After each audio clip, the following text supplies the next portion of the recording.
Hello, this is Dr. Paul Cottrell, and I am doing a recording on September 7th. I did two video releases, one about the updates of the fall and winter season and how you need to prepare. Also, I did a video on foreign policy. So please watch both of those videos. They're really important, and share the links, especially the foreign policy one. I think it gives you a really strong perspective and understanding on where we're going in the future with this aftershock from 2020. So please share the links. Ask your social media to follow me. You can follow me on X and on GETTR. You can also follow me on Patreon and Substack. If you like the content that I do, please donate. You can donate through Stripe, PayPal, or buy me a coffee on my website, the-studio-reykjavik.com. You can be a paid member to my Patreon channel and a paid member to my Substack channel. But those are great ways to help support the work. But better yet, get the great products that I offer. I have ebooks and supplements and also course material on immunology and pulmonology. If you're an international viewer, please help support the work by sharing the links and donating. Now, I'm going to, throughout this video, I'm going to go over the news and my opinion on it, and also on how to improve your health. All right. It's really important to pay attention to the anti-Fauci box. I have an anti-Fauci box and an advanced box. So it's important for you to take a look at those boxes and be prepared for what may arise in the fall or the winter. And if you pay attention to the supplements that I have to offer, you'll understand how you can mitigate some of the issues in the fall and the winter. So please help support the work that I do by getting the great products and stacking them accordingly. Helps to boost up your immune system and helps you with your endocrine system. Brings down inflammation, soaks up free radicals, slows down the aging process, helps with your brain function. Many different organ systems will improve if you follow the stack. All right. So, and not just that, stack based on the anti-Fauci boxes and you'll weather the storm. So please go to my store, the-studio-reykjavik.com. Now I have to be careful the way I say things because of the censorship. But if you listen to me carefully, you'll know exactly what to do. So what I want to do, I want to start with what Goolsbee has to say about Chicago Fed president unpacks weak jobs report and what it says about the economy. This is Goolsbee. Or Goolsbee. But before we do that, please go to my store, the-studio-reykjavik.com. Use discount 5, all caps, discount 5. Get $5 off any order. If you spend $100 or more, you get a free gift until supplies last. And I have great products, right? Very high quality products. Get a few tubes of the structural nano silver toothpaste. No fluoride. It has the ability to whiten your teeth, freshen your breath, bring down inflammation at the gum line, and improve your gum health. Super important to take. And guess what? You're probably going to need this in the fall and the winter. Hint, hint, get a few tubes of this toothpaste. Super important to take, and it is very high quality. I also have gels. You can get the gels in the tube form or in the quick dispenser. Have some available for work or for home use. It's dual purpose. You can use it as a daily skincare. You can use it as an aftershave. You can put it on a cut, an abrasion, or a minor burn to help to heal it. And if you're not feeling well, or someone around you is not feeling well, especially in the fall or the winter, put it on your hands, around your mouth, around your eyes, around your ears, lightly coat your nostrils. Guess what? It stays active for 5.5 hours. You can't do that with Purell. So please go to my store. Be prepared. You're going to need this in the fall and the winter. Trust me. And I have very high quality soaps.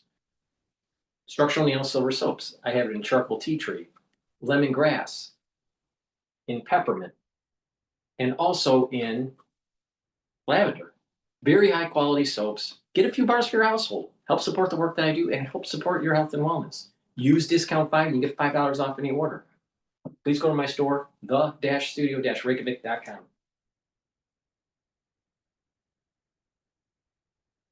Welcome to the News Hour. Fresh government data showed the labor market hit a wall this summer. The August jobs report came in far weaker than expected, signaling a slowdown that could challenge the president's economic message. Employers added just 22,000 new jobs last month. The only sector that added significant numbers was healthcare. Several other sectors, including manufacturing, lost jobs. Revisions also showed that the economy lost 13,000 jobs in June. That is the first net loss since December of 2020 during the pandemic. President Trump was asked about those weaker numbers. He said high interest rates were partly to blame and predicted unprecedented job growth to come next year. He then cast some doubt on the latest data and said there may be more adjustments to come. The other thing is so many different elements aren't included yet. And one of the things we've learned, and we learned that the hard way, watching over the last few months, are the corrections that people have been making. They'll say you're losing jobs, and then they say, by the way, we have a correction a month later. This was the first monthly jobs report since the president fired the commissioner of the Bureau of Labor Statistics just hours after a weak jobs report last month. Experts said today they've seen no problems with the agency's work yet or the acting commissioner overseeing it. Spoke about all of this earlier today with Austin Goolsbee, the president and CEO of the Federal Reserve Bank of Chicago. Austin Goolsbee, welcome back to the News Hour. Thanks for joining us.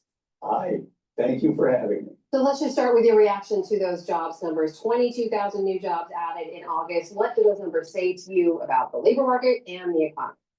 Well, they're not positive numbers. They're coming in weaker than was expected and weaker than what folks would like. The only thing I will raise and remind folks is A, be a little careful over indexing on 1 month, and B, for a variety of reasons, the monthly payroll jobs number has gotten a little noisier, let's call it, as an indicator of where we are in the business cycle. There are also some other indicators you want to look at, like the unemployment rate, the hiring rate, what's happening with layoffs. And not all of the labor market indicators are showing the kind of weakness that this monthly number is showing. So it's a little mixed. And what about that downward revision, looking back to June, a net loss of 13,000? What's behind that? Well, one thing could be behind it is we could be seeing a deterioration of the labor market. Another thing that could be behind it that's probably pulling the numbers down is we've had a pretty significant reduction in net immigration to the United States, and immigration is usually a pretty significant contributor to the labor force, or at least labor force growth. So we've been highlighting for months now that this could happen, that if we started really squeezing labor force participation or cracking down on immigration, that you might start seeing monthly jobs numbers shrinking. This is probably a little smaller than what we expected from that. We tend to think of it as economists around a break even. What would be the break even that you would say the economy is neither overheating or undercooling? The break even, if I had to guess, 75,000, 85,000. So that we're in below that is making folks a little bit concerned. Well, Chair Powell referenced some of the immigration restrictions specifically last month in his remarks, their impact on the labor market. And we know those restrictions are not changing under this administration anytime soon. Just yesterday, there was a raid on a Hyundai plant in Georgia in which more than 400 people were arrested. Are those kinds of actions having an impact on the labor market? And is this the beginning of a longer downward slide? The first thing to note is what matters is not one specific raid or anything like that. It's the total net immigration into or out of the country. And we saw last year, for example, big jobs numbers, 185,000 a month on average for the year. It ended up being a sign that looking back, there was a lot more population growth than we knew as it was happening. That's what we're trying, everyone is trying to tease out from the data like the ones that are coming out today, is we don't observe, we don't know how much the immigration is pulling down the number. I'm more comfortable looking at multiple job market indicators. The hiring rate is kind of low, but the layoffs have not really commenced. If you thought this was the beginning of a recession, you'd think you would be seeing a big uptick in layoffs. And the job openings / vacancy rate is actually still quite good. It's even better than it was in 2019 before the pandemic, which was a strong labor market. So we're just gonna have to see as the months come through here, is this a sign that the labor market is deteriorating, or is this a sign that some things are happening behind the scenes that make the number a little noisier to interpret? You know, while I have you, I got to ask quickly about the fact that this is the first jobs report that we've seen since President Trump fired the BLS commissioner. There are a lot of questions about whether or not the numbers could be trusted, if there was political pressure. Do you have any reason not to trust these numbers?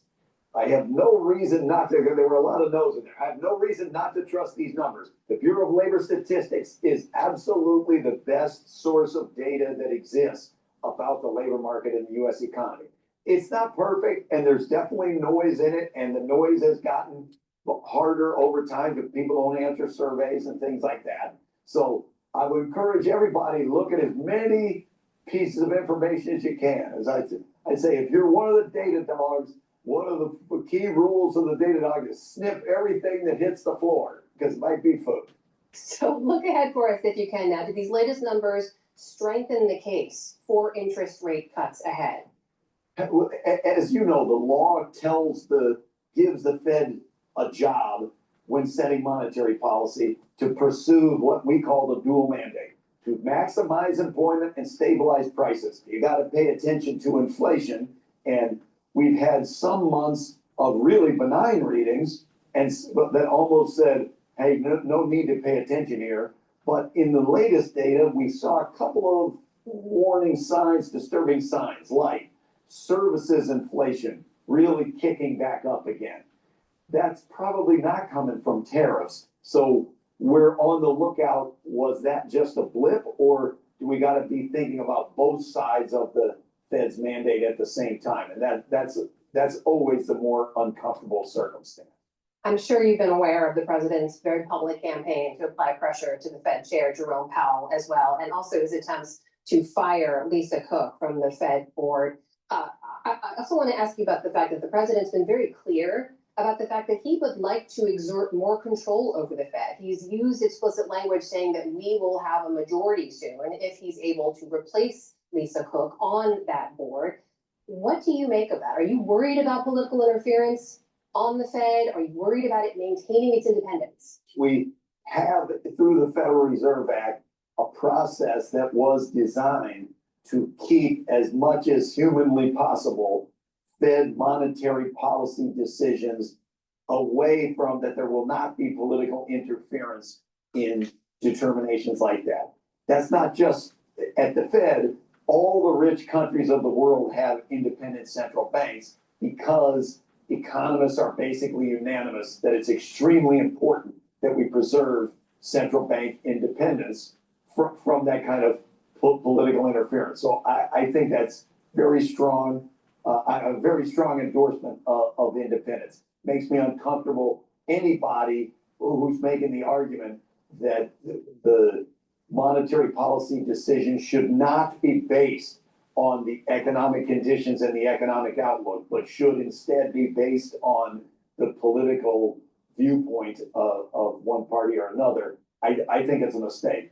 That's a recipe for inflation coming back. If you just look around the world at places where they don't have that independence, inflation is much higher, growth is slower, the job market does worse. Austin Goolsbee, President of the Federal Reserve Bank of Chicago. Always good to speak with you. Thank you again for making the time. Lovely to see you again.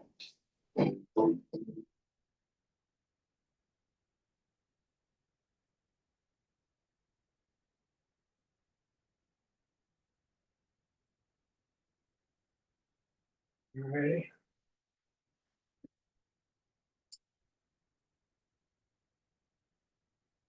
Now this video here is Meet the Press with Batsant. talking about the week job report. But before we do that, please go to my store, the-studio-reykjavik.com. Get the complete multivitamin. This is a foundational piece for the health protocol. Also, the probiotics that I have.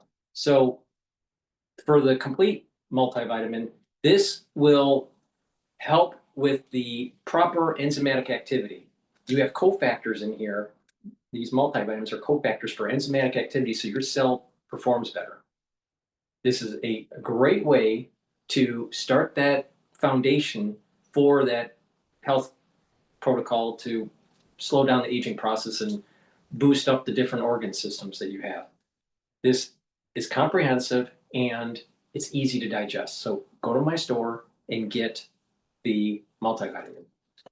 In addition,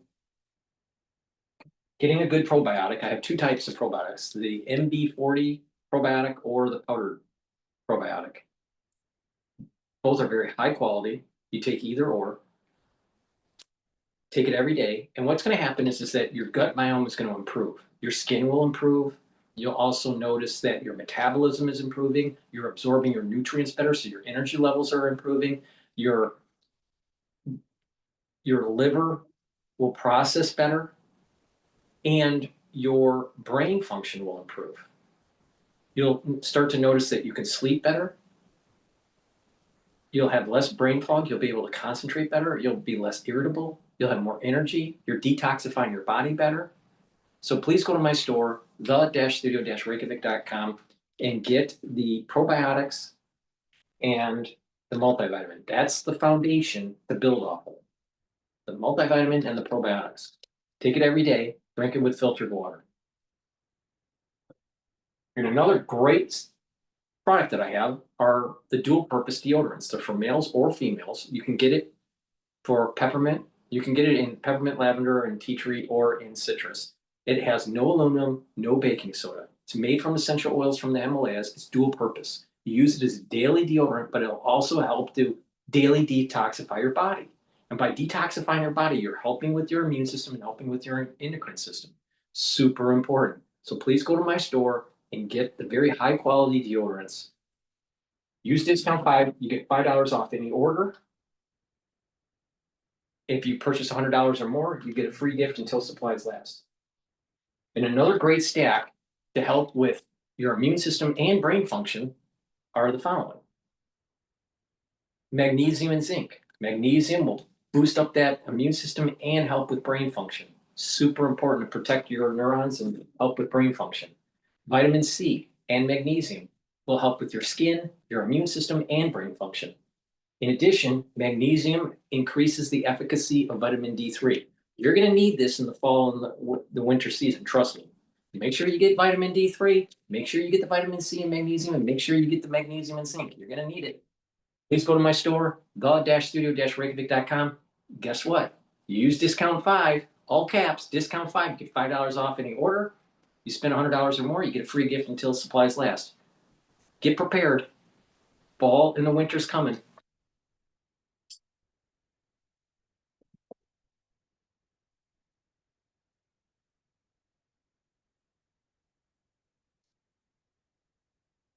It told me in an interview. And joining me now exclusively is Treasury Secretary Scott Bessent. Mr. Secretary, welcome back to Meet the Press. Good morning. Good morning. Thank you so much for being here. I do want to start right there on the jobs numbers. National Economic Council Director Kevin Hassett told me in an interview the numbers look, quote, weak. And you just heard me say there that Moody's chief economist called this a jobs recession. I want to give you the opportunity to respond to Mark Zandi. Do you see this as a jobs recession? Well, Kristen, when I was here with you in April, there was a panic because the stock market had gone down, and you remained pretty calm, but a lot of other mainstream media people were in a complete lather over the stock market performance. President Trump held the views on tariffs. He was proven right. We had the quickest stock market recovery in history. We're at new highs in August. And we're not going to do economic policy off of one number. We believe that good policies are in place that are going to create good, high-paying jobs for the American people. Two, let's look at the efficacy of this number. August is the noisiest month of the year. Typically, the highest provisions come in August. That's why it's important that we have good data. Austin Goolsby, who's head of the Chicago Fed and probably the most partisan person at the Federal Reserve in leadership, came out and said, I don't know if these numbers were that weak. I don't know if I'm going to vote for a cut in September because it may have something to do with the immigration deportation. So this is why we need good data. Three, if in fact these numbers are true, it shows that President Trump was right about the Federal Reserve. They are too late. And because of the bad numbers, they likely would have been cutting in June. And if we believe the numbers, and four, I can tell you the one thing this administration is not going to do, and we are not going to let the Democrat media surrogates do, is during President Biden, President Harris's campaign, they told the American people, it's a vibe session. You don't understand how good you have it. President Trump was elected for change, and we are going to push through with the economic policy that are going to set the economy right. I believe by the fourth quarter, we're going to see a substantial acceleration. Okay, well, we'll have you back definitely to check back in with you then, but let me drill down a little bit more on these numbers, Mr. Secretary. The president said that these tariffs are going to spark a manufacturing renaissance, he called it. But since he announced them in April, the U.S. has actually lost 42,000 manufacturing jobs. Are these numbers proof that the tariffs are failing to reduce the manufacturing jobs that President Trump? Thank you for asking. In a complex system, sometimes you have to take one step back and then two steps forward. Now, the tariffs have caused a little bit of dislocation in terms of material and in terms of consumer behavior. But once that's stabilized, there's going to be a manufacturing renaissance. And then you have a lot of people, even on Bloomberg, that say, well, primary assembly manufacturing doesn't create too many jobs because most of it's automated. Yeah, but you need people to make the assembly line. You need to have people make the parts for the assembly, for what's going to be assembled. So you have a lot of tier 1, tier 2, tier 3, tier 4 suppliers. And then the peripheral industries that start to flourish around that economic cluster. Beauty salons, barbershops, restaurants, malls, retail. So there's an economic cluster. Takes some time, but it's going to happen.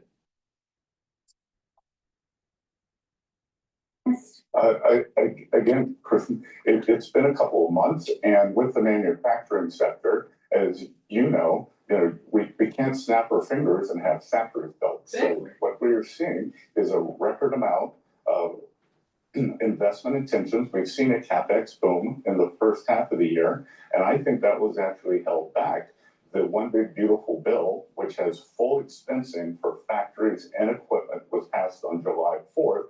Many companies were holding back then. So we are going to see construction jobs and we're going to see manufacturing jobs. So, Mr. Secretary, the economy did add nearly 500,000 manufacturing jobs under former President Biden. In this case, since April, again, you're actually losing manufacturing jobs. Is that problematic for your policy? Well, No. a couple of things, Chris. We're going to get the revisions for last year next week, and there may be as big as an 800,000 job downward revision. Again, this would be the second downward revision, so I'm not sure what these people who collect the data have been doing. It's good. We need good data. Secondly, what we are seeing is the jobs that are being created are going to either native-born or legal Americans. Most of the jobs created under the Biden administration, they went to illegal aliens. Well, and I think that there would be a lot of debate over the fact that they went to illegal aliens, but let's. Well, no. That's the fact. Okay, let's keep moving though, because I want to talk about what U.S. companies are saying right now, Mr. Secretary. The New York Times wrote this about John Deere, the impact that tariffs are having on that company. Quote, last month, John Deere said net income in its most recent quarter was down 29% from a year earlier. Higher tariffs have cost the company $300 million so far, with nearly another $300 million expected by the end of the year. This summer, the company laid off 238 employees across factories in Illinois and Iowa. What did you say to companies like John Deere who say these tariffs are hurting them? Well, first of all, Kristen, if you're quoting the New York Times, that's not a fair observer. And two, that. Well, but these are statistics. Well, that's This is one. about John Deere, That's not one- about the New York Times. That's one company that they have cherry picked. At Treasury, we have about 2 management teams come through a day. And overwhelmingly, we are hearing from companies, they plan to increase CapEx, they plan to increase employment. We are seeing a record amount, what's going to be a record amount of foreign direct investment. And for every John Deere, we have companies who are telling us that Maybe John Deere shouldn't have been making so many parts overseas. Maybe John Deere should be an American company making American parts instead of an American company making foreign parts. have helped our business. We're increasing CapEx and we're going to increase employment. But Mr. Secretary, it's not just John Deere. We've heard from a lot of different companies around the country. Nike says the tariffs will cost the company around $1 billion this year. Oh, that's profit. It takes $35 or less to make a Nike shoe, depending on what kind of model. Many of them are $10. And then they're selling you for $125. That's a lot of profit margin. You feel sorry for Nike? 800 million. The big three automakers all say they've had to pay more than $2 billion in tariffs. The list goes on and on. Bottom line, do you acknowledge that these tariffs amount to a tax on the American people? Well, first of all, let's back up, because what we've seen, for instance, the Japanese. Do you need revenues in government to pay for the government? Yes. How do you get those revenues? You spend more, right? Through taxation, right? So the government's spending. How do they spend?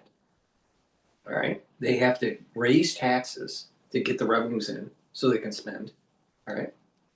Then you have to issue debt and you have tariffs. Those are the only ways you get revenue into the government. Taxes, debt, and tariffs. So if you are making money on tariffs, then you'll be able to offset that with less debt and less taxes. Now, if you issue more debt, that means that you have to pay more in interest. So if you issue less debt, you're paying less in interest. So what's better for the American taxpayer in the long run? Tariffs. In the short run, you may see price appreciation, but if you don't want to buy that product, you don't have to. But if there's a lot of debt issued, you don't have a choice if you want to pay that interest payment on the coupon on the debt that was issued by the government, because that's still going to happen. So what are you going to do? What's better for actually the citizen? Tariffs. What's better for the corporation? Taxing the middle class. So the question is really, is it a tax? Yeah, maybe. But who benefits the most? Who benefits the most is actually the taxpayer with a tariff, because they don't have to pay as much in interest on the issued debt by the Treasury. And not all of the tariff is absorbed by the consumer. About 1/3 is. Not 2/3, not a half. About 1/3. Because there's competition. and consumer behavior if they're worried about saving or spending. Now, well, what if America ends up being, instead of more of a consumer, more of a producer, more of a savior, more of a saver, not savior, more of a saver? What would happen then? Oh, maybe people would be able to buy homes. But corporations don't want to hear that. They want you to stay a consumer, not a producer.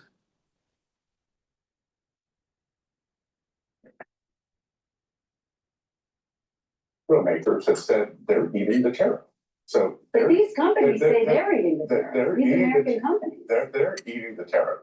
So, and again, there are numerous companies who are They're playing this labor arbitrage for 35 years. It's about time. It's about time.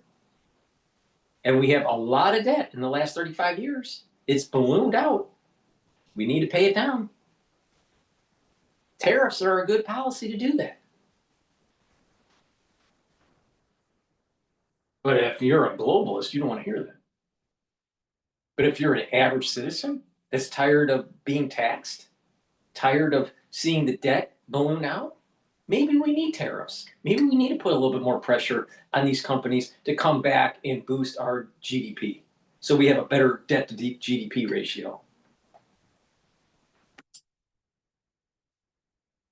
the opposite. You know, you're taking these from earnings calls, and on earnings calls, they have to give the draconian scenario.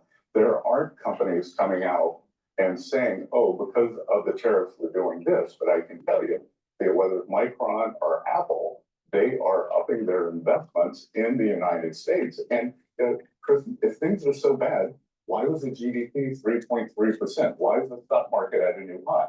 Because, you know, with President Trump, we care both about big companies and small companies. And you're quoting big companies, but the big company index, the S&P, is at a new high. Hasbro says they're gonna have to increase their prices. Goldman Sachs says 86% of the tariff revenue collected so far has been paid by American businesses and consumers. So just bottom line, Mr. Secretary, do you acknowledge that these tariffs are a tax on American consumers? No, I don't. Even though you have companies saying they are gonna have to increase prices, and given the fact that 86% of these tariffs so far have been paid by. If you don't have the tariffs, you have more debt.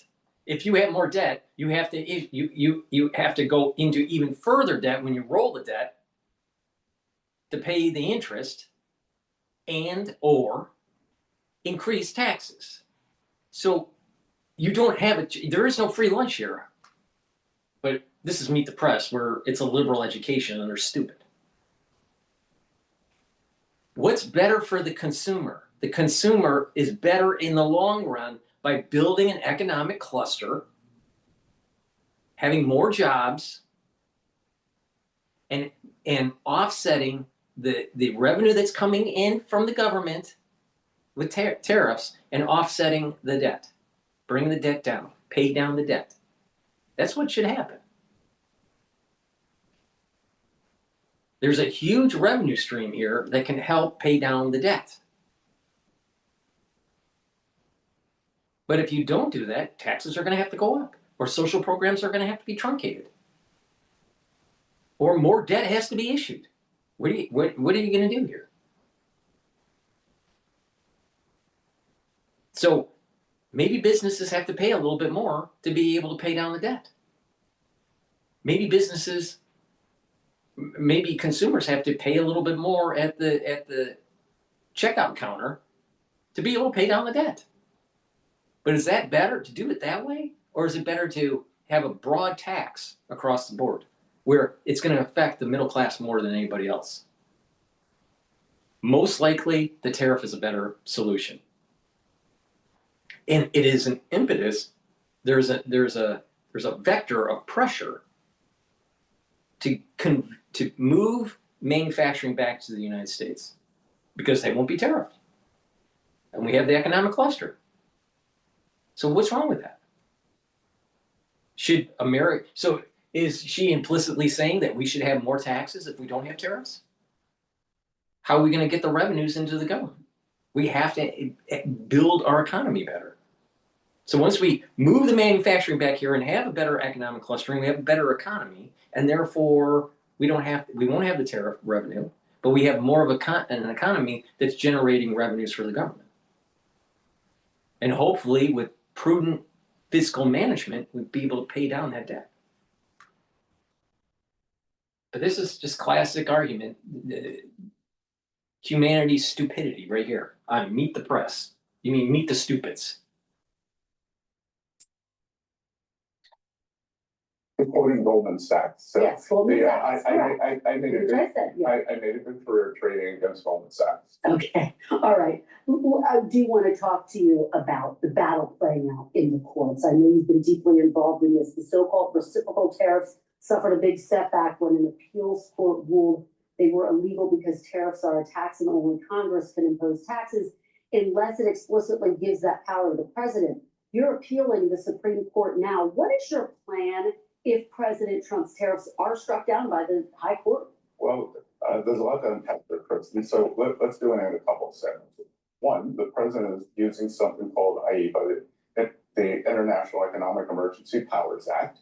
And thus far, we have two kinds of tariffs. There's fentanyl tariffs and the reciprocal tariffs. So I'm not sure on what planet this fentanyl crisis with 200,000 Americans being killed every year, this poison coming across the border, why can the president not use tariffs to stop that?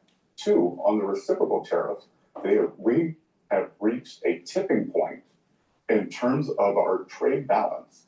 That is what has created the emergency situation, and we are trying to bring the trade into balance. But Mr. Secretary, I hear you talking about fentanyl, but these tariffs apply to practically every single country around the globe. But let me ask you, if the Supreme Court rules against you on these tariffs, is the administration prepared to offer rebates? So, Kristen, I am confident that we will win at the Supreme Court, but there are numerous other avenues that we can take. They diminish President Trump's negotiating position, but there are numerous in terms of, and remember, this isn't about the dollars, this is about balance. The dollars are an after amount. Would you offer rebates though? Are you prepared to offer rebates? So we would have to give a refund on about half the tariffs, which would be terrible for the Treasury. You're prepared to give those refunds? Well, I mean, there's no be prepared. If the court says it, we have to do it. But let's look back. Again, when I was here in April, the sky was falling with the tariffs that everyone is leaving the U.S. Since then, the U.S. bond market has been the best performing bond market in the developed world. And from Barclays Bank to Goldman Sachs to others are saying it is the tariff income and the fiscal improvement that we are seeing. And that's what President Trump is talking about. We're almost out of time, and I do have a couple more questions to get to. Fed Chair Jerome Powell's term ends in May. On Friday, you started interviewing potential successors. Do you want a Fed chair who will factor in the president's input when it comes to setting interest rates? Is that what you're looking for? We want someone who has an open mind and will factor in different policies. Because you go back and you look, Alan Greenspan in the 90s, they realized that we were in the midst of a productivity boom with the internet, with office equipment being used. I think that we are in the midst of an AI productivity boom. So we want someone with an open mind. We have seen that the Fed, as I wrote in the Wall Street Journal on Friday, and in a longer article in the International Economy, has consistently overstated or overestimated GDP when Democrats are in office, consistently underestimated GDP when Republicans are in office. So we need to get rid of this orthodoxy that has led them to so many mistakes. You talk about what you wrote in the Wall Street Journal. You say the Fed's independence comes from public trust, but it's worth pointing out the president has consistently criticized Fed Chair Jerome Powell, has leaned on him to lower interest rates. He's trying to get rid of Fed Governor Lisa Cook. Bottom line, Mr. Secretary, will the Fed chair set interest rates or will President Trump? Of course the Fed sets rates. Set interest rates. The FOMC sets interest rates. So it is a board. Should President Trump have a say? And the President Trump is going to make his views known, just like President Biden did. President Biden in the State of the Union His last State of the Union said he thought there was going to be an interest rate cut. Senator Warren called for a 75 basis interest rate cut this time this year. All right, last question. Russia, overnight, Russia hit Kyiv in the largest aerial attack on the country since the war began, Mr. Secretary. It caused NATO, in fact, to scramble jets. You have a very high stakes meeting on Monday with key economic officials from European countries. Is the administration prepared to impose sanctions against Russia now? President Trump, Vice President Vance had a very productive call with EU President Ursula von der Leyen on Friday. She followed up with a call with me, and we are talking about what can the two EU and the US do together. And we are prepared to increase pressure on Russia, but we need our European partners to follow us, because if the US and the EU do this together, we are in a race now between how long can the Ukrainian military hold up versus how long can the Russian economy hold up. And if the US and the EU can come in, do more sanctions, secondary tariffs on the countries that buy Russian oil, the Russian economy will be in full collapse, and that will bring President Putin to the table. Okay, all right. Mr. Secretary, there was some big news on Russia. We really appreciate you stopping by. Thank you so much. Please go to my store, the-studio-reykjavik.com, and get this stack to help with your immune system and your cardiovascular system. Ashwagandha root will help to control your cortisol levels and your blood glucose levels. Super important to bring down inflammation at the vascular level and help to support your immune system. Lignans will bring down inflammation, soak up free radicals, help with your endocrine system and your immune system. Take it every day. And turmeric brings down inflammation and soaks up free radicals. When you bring down inflammation and you're soaking up free radicals, you have less stress at the vascular level, reducing plaque formation. And when you're bringing down pro-inflammatory cytokines, you're bringing down chronic inflammation. You're actually helping your immune system, because chronic inflammation has higher cortisol levels, and chronic elevation of cortisol and pro-inflammatory cytokines, when it's chronic, will lead to immune suppression. You don't want that. So guess what? To boost up that immune system, especially for the fall and the winter, great stack is to take the turmeric, the lignans, and the ashwagandha root, and you get an added benefit. It'll help with your cardiovascular health. So please go to my store, the-studio-reykjavik.com, and get this stack. You're going to need it. Start getting prepared. And oh, by the way, take a look at my anti-Fauci boxes. Max 35, super important to take to boost up that immune system. Or cleanse, 30 parts per million or 35 parts per million. Take a teaspoon a day every day. If you're not feeling well, take a tablespoon or two a day. And then go back to your maintenance dose. But take it every day, swish in your mouth, gargle about 20, 30 seconds, and then swallow. What it's going to do is improve your oral cavity, improve the health of your oral pharynx, help with your mucosal lining, and help with the health of your epithelial lining. Super important. Boost up that immune system. You're going to need it for the fall and the winter. Be prepared. You've been warned. You don't listen, don't be surprised something bad happens. And if you're 40 years of age, male or female, it's harder to build muscle. Take Myotrol. Myotrol has polyphenols, flavonoids, and lignans to help with gene expression to build muscle. Do some resistance training. Take Myotrol. Myotrol will help with the gene expression to build and maintain that muscle. Very important.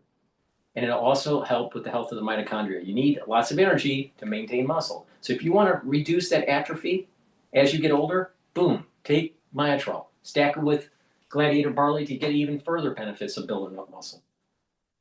And digestive enzyme complex. Digestive enzyme complex is important to take. Why?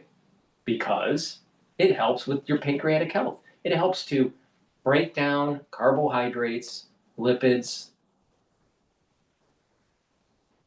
and proteins.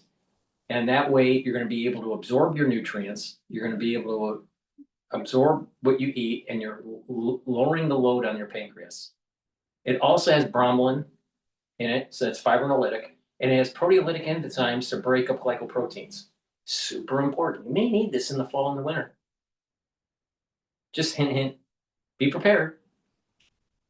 Be prepared. Please go to my store, the-studio-reykjavik.com. Use discount 5, you get $5 off any order. If you spend $100 or more, you get a free gift until supplies last. All right, let's listen in on the problem in Great Britain. This is what Ivy League universities you can get into with a 3.6 GPA. 90% of students with a 4.0 plus GPAs get rejected for. Now, for more reaction to the UK's government shakeup and some tough issues ahead, joining us now is National Security and Military Analyst Rebecca Grant. She's also Senior Fellow at the Lexington Institute. Thank you so much for being here. Man, just from the outside looking in, our greatest ally, going through a lot of political upheaval in the last couple of years. What do you make of this latest chaos when it comes to the Labour Party and Prime Minister Keir Starmer having to switch up his entire cabinet? Right, Great Britain is our #1 ally, but Keir Starmer's got a hot political mess on his hands. Now, Labour has a really big majority, about 400 out of 650 seats in Parliament.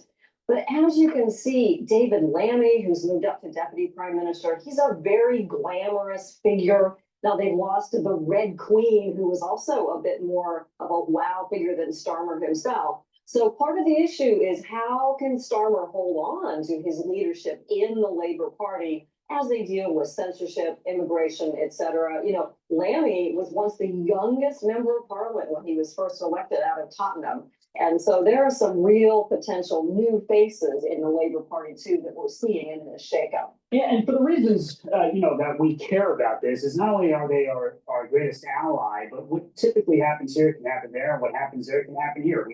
We can mirror one another because of our relationship. So on that note, talk to us a little bit more about the UK's illegal immigration problem.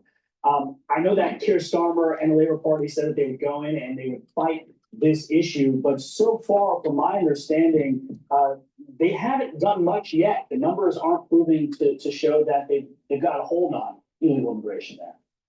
Yeah, for example, 700 children came across the English Channel. That's about 20 miles wide, coming into Kent just in the first 6 months of this year. So the British are completely fed up with the illegal migration. Lammy calls it organized immigration crime. The Conservative leader, she says, we can't have people coming in treating Britain like a dormitory to make money.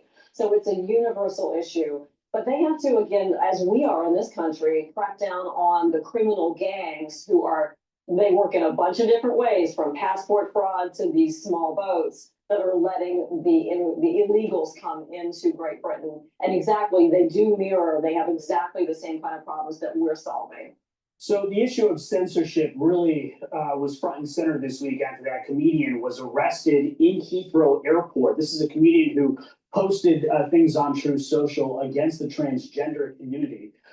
Nigel Farage testified this week in front of Congress here in the United States, warning about these oppressive censorship laws in the UK. And let's listen to what he had to say. You can say what you like, I don't care. Because that's what free speech is, and in a sense, this has all been going wrong now for a couple of decades. We've kind of forgotten the Voltairean principles that we'll fight and defend to the death. Your right to say something that we fundamentally disagree with. That is the absolute foundation, if you think about it, of free speech and democracy and liberty and freedom. Rebecca, Nigel Farage and the Reform Party, do they have a point here on the censorship law? And do you think it's something that'll resonate with folks? Yeah, all going wrong for a couple of decades. That sums it up. Britain's always been tighter on their censorship laws. This goes back to a 2003 act. Some of it is to prevent terrorism, but they're arresting up to 30 people a day, basically for tweets. And there's another layer with the new Online Safety Act. You got to be 18 to use the social media platforms. And they're gonna find our social media companies and X and Meta and Amazon if they don't comply with these laws. So they have a real mess around their social platforms and their censorship, and they've got to fix it. They admit it. They even admitted J.D. Vance was right. The Guardian, that great prestigious liberal paper, said, yep, Vance was right. We have a problem. Okay. Rebecca Grant, thank you so much for enlightening us on what's happening across the pond. I appreciate it. Thank you. Thank you. Hey, Sean Hannity here. Hey, click here to subscribe to Fox News YouTube page and catch our hottest interviews and most compelling analysis. Alrighty, let's listen in to CNN and how they, no, we already played that.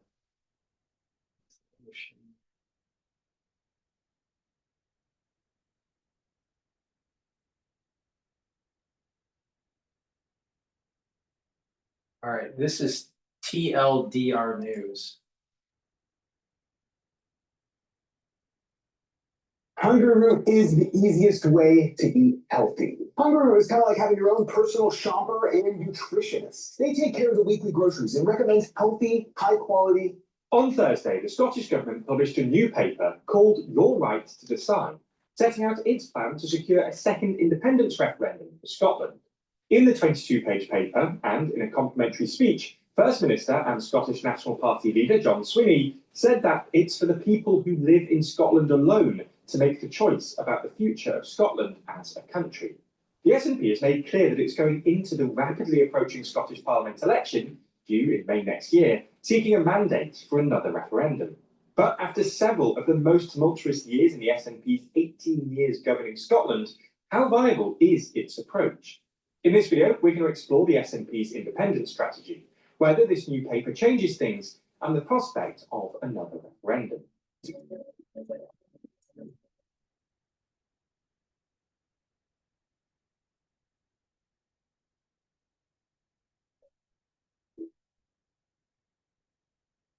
Dive deeper into politics with our magazine, Too Long. Yes, we make a real physical magazine. In the latest issue, we discuss if Starmer just has no vision for Britain, if Raj can become Prime Minister, and as if we're observing the end of the American order.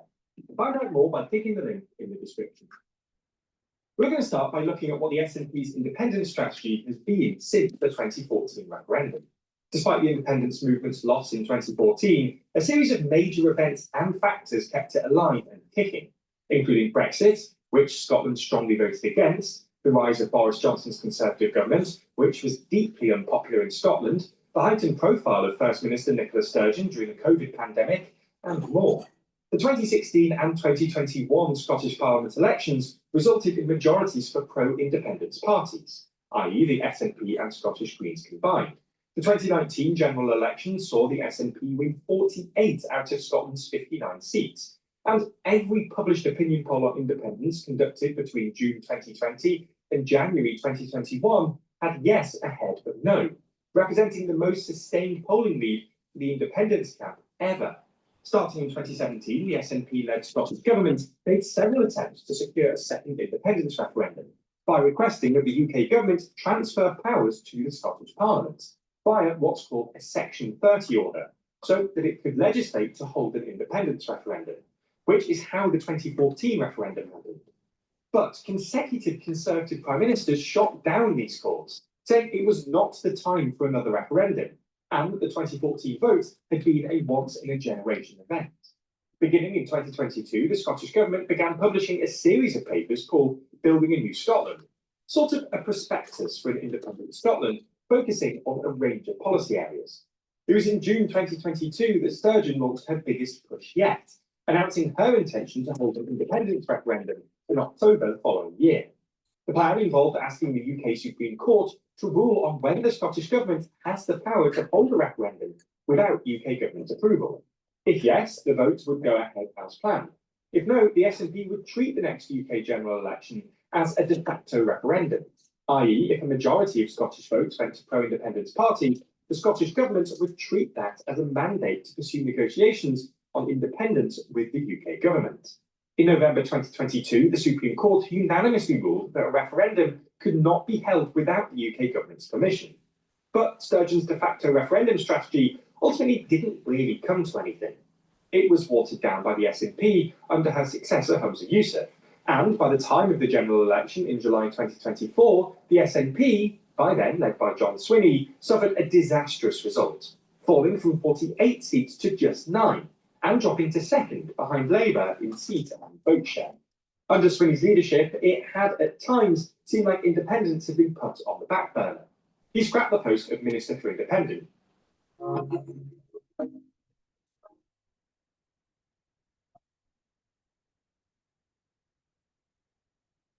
He scrapped the post of Minister for Independence, disbanded the Scottish Government's dedicated independence unit, ended the Building a New Scotland paper series, and Prime Minister Keir Starmer claimed that Swinney had not raised the idea of a second referendum with him in their discussions.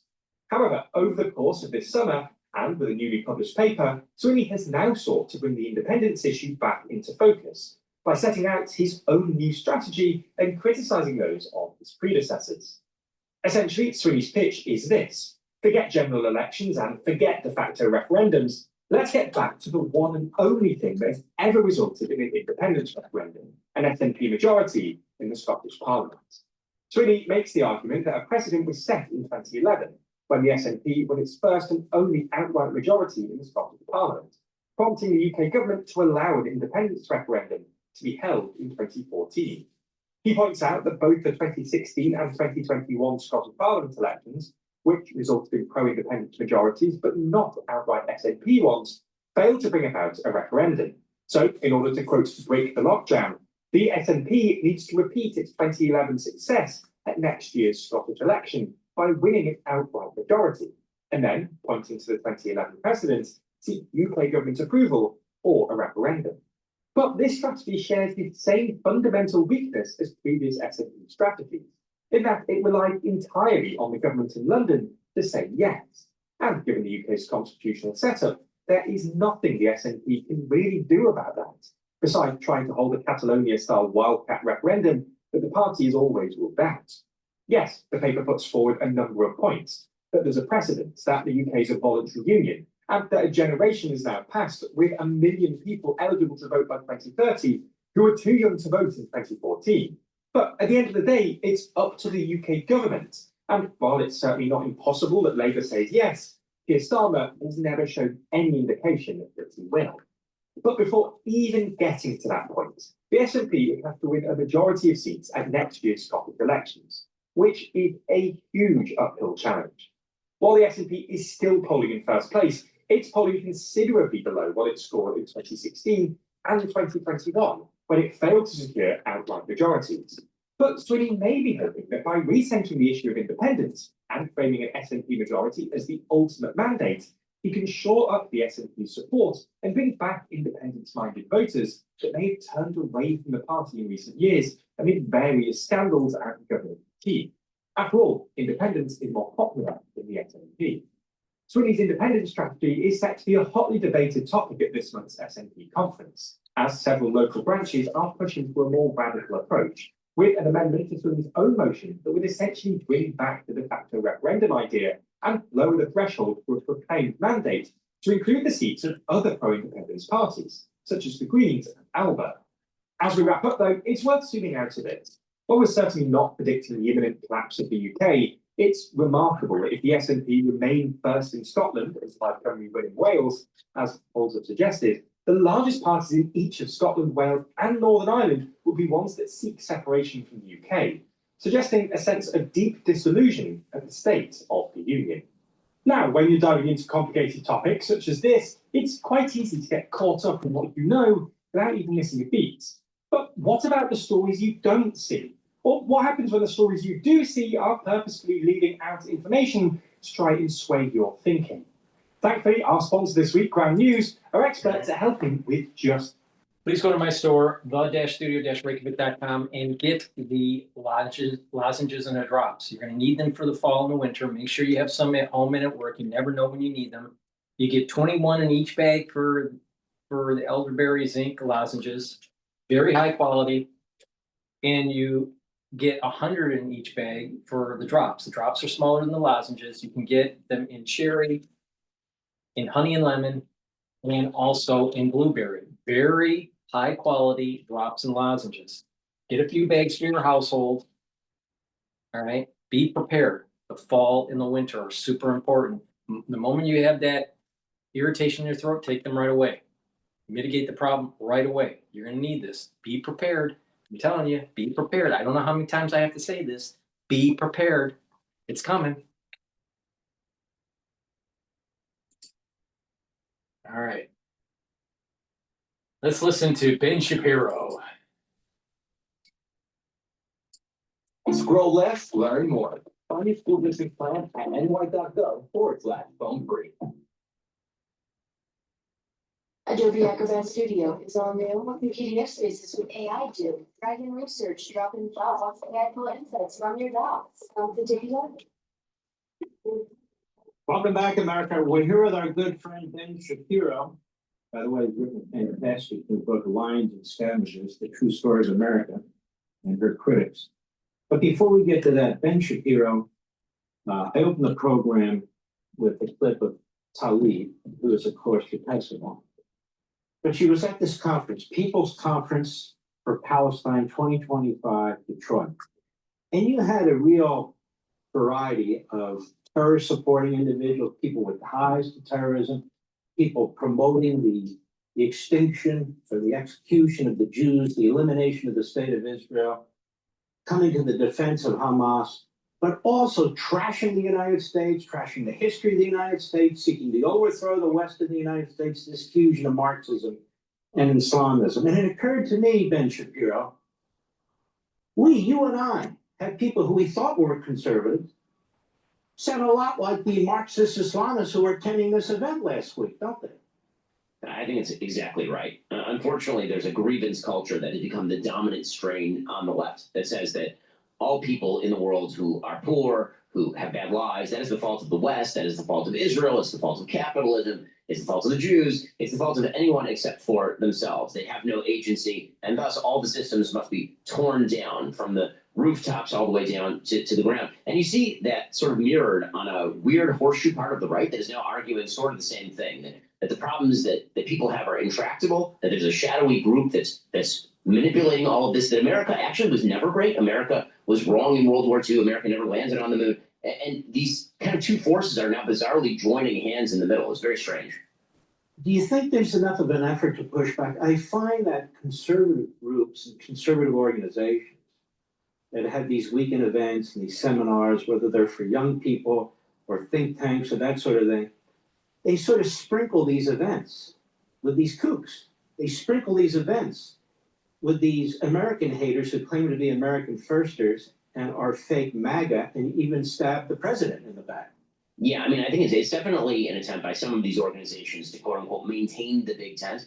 But the reality is that, as many have said, the problem with a big tent is that you may end up with many, many clowns inside. And the most fundamental thing is that just because you're saying somebody votes Republican, that does not mean that they ought to be the preacher at the front of the church. They're not the person who ought to be leading the movement if they are spending all day criticizing the president of the United States as covering up a Mossad rape ring or being a tool of the Israelis for hitting an Iranian nuclear facility, a thing he has said literally his entire career that he was going to do. And so it seems to me that if we are to hold anything in sort of reverence, it ought to be the fundamental tenets of the American Republic, which I believe to reside in conservatism. And if conservative organizations are simply going to give up the ghost on that in order to maintain a sort of pseudo coalition, that is a gigantic moral and political mistake.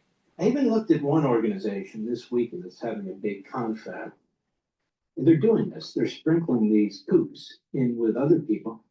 And a lot of people you and I know that run these very rational think groups or think tanks. They write great books. They say great things. I, for one, unless I'm debating them, I would not attend an event like that or be on a stage with somebody like that to give them the legitimacy, in my view, which is what they seek, where they pretend to just ask questions rather than proselytize as they do, no? I mean, I think that's right. I think that there's a tendency to treat this as quote unquote a free speech question. But of course, it isn't a free speech question. No one is saying that the kooks can't have their say. The question is whether they ought to be given the loudspeaker, whether they ought to be treated as sort of the leaders or possible leaders of the conservative movement, even as they go up against President Trump, even as they say things like Trump should be impeached or imprisoned, which is what some of them have actually said from the stage at some events like this. That is a gigantic mistake, because what these organizations were supposed to do was to be what they said they were, thought leaders. They were not simply supposed to mirror the vicissitudes of idiocy online. When we come back, Ben Shapiro, this idea, you talk about lions and scavengers. There are really two different mindsets in this country. It's represented by the very people we're talking about, sort of these scavengers who destroy things. And then we have the lions who build things and look for opportunities and so forth. And we see this operating in our society right now. And I think it's a very, very important point. I want to explore that with you. Hey, Sean Hannity here. Hey, click here to subscribe to Fox News YouTube page and catch our hottest interview. Please go to my store, the-studio-reykjavik.com, and get the olive leaf extract. This is a dual purpose supplement. It's going to boost up your immune system and help with your cardiovascular system. How? It's going to bring down systemic inflammation. When you bring down systemic inflammation, guess what? What it does, it's going to boost up that immune system. When you have chronic inflammation, your immune system is down. You want to bring that chronic inflammation down. You want to boost up that immune system. And when you bring down inflammation at the vascular level, you're reducing plaque formation. Also, olive leaf extract helps with your lipid profile. It's going to bring down LDL levels and help to increase your HDL levels. Less LDL, less oxidized LDL. Less oxidized LDL, less plaque formation. So if you want to boost up that immune system and help with your cardiovascular system, take the olive leaf extract every day. Very important. Now, when you get older, you're going to have to start protecting your neurons. And I have a video and I explain in the previous episode what you have to pay attention to with early onset of dementia. All right? Cases are going up, and I explain in detail why this is happening. Well, as you get older, you're going to need to protect your neurons, especially if you're 40 years of age. Super important. So make sure you drink filtered water, stay away from processed foods, eat a proper diet, stay active, do some resistance training, cardio, stretching, balancing exercises. But you also have to protect your brain through supplementation and learning new things, getting proper sleep. Now, a great way to protect your neurons is to take ubiquinol and NAD+. It's a great neural stack. Now, with NAD+, it's going to boost up your energy levels. It's going to help repair DNA damage. All right. As you get older, you accumulate DNA damage. NAD+ helps to repair that. And NAD+ protects neurons. Ubiquinol, it's an antioxidant, so it's going to soak up free radicals. It's going to help the health of the mitochondria. It's going to boost up your energy levels, and it protects your neurons. So this is a great stack, NAD+ with ubiquinol, to improve your neural health. And then stack it with the olive leaf extract, and you're bringing down inflammation. You're boosting up your immune system. You're bringing down inflammation at even the cerebral level. Because if you have inflammation at the cerebral level, you are breaking down the myelin sheath of those neurons. The neurons aren't as healthy. You want to bring down that inflammation. And better blood flow to your brain means better microenvironment for your neuroplasticity. So please go to my store, get the olive leaf extract, get the ubiquinol, and get the NAD+.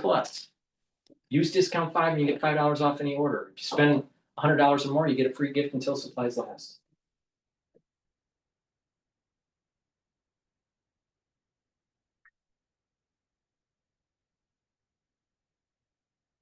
Let's listen in on JD Vance.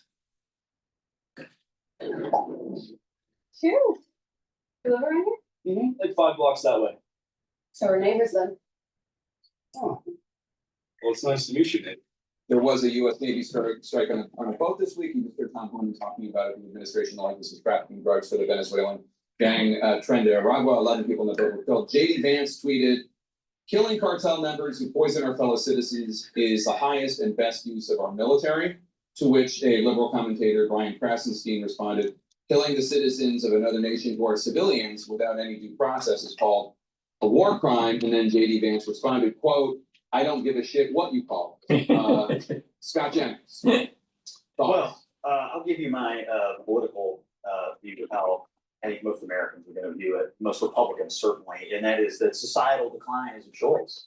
And when you let people come into the country by the millions, when you let drugs flow over the border and you just say, well, let's just get them here and then see how the bureaucracy sorts it out, most people want a more aggressive response. Societal decline is a choice, and they see this illegal immigration problem and this drug flow problem as part of overall societal decline, and they are hoping and looking for and happy with Trump and Vance taking a muscular response to this. So wait, I want to read something that Senator Rand Paul said and come right to you because you used to work at the Justice Department under Biden.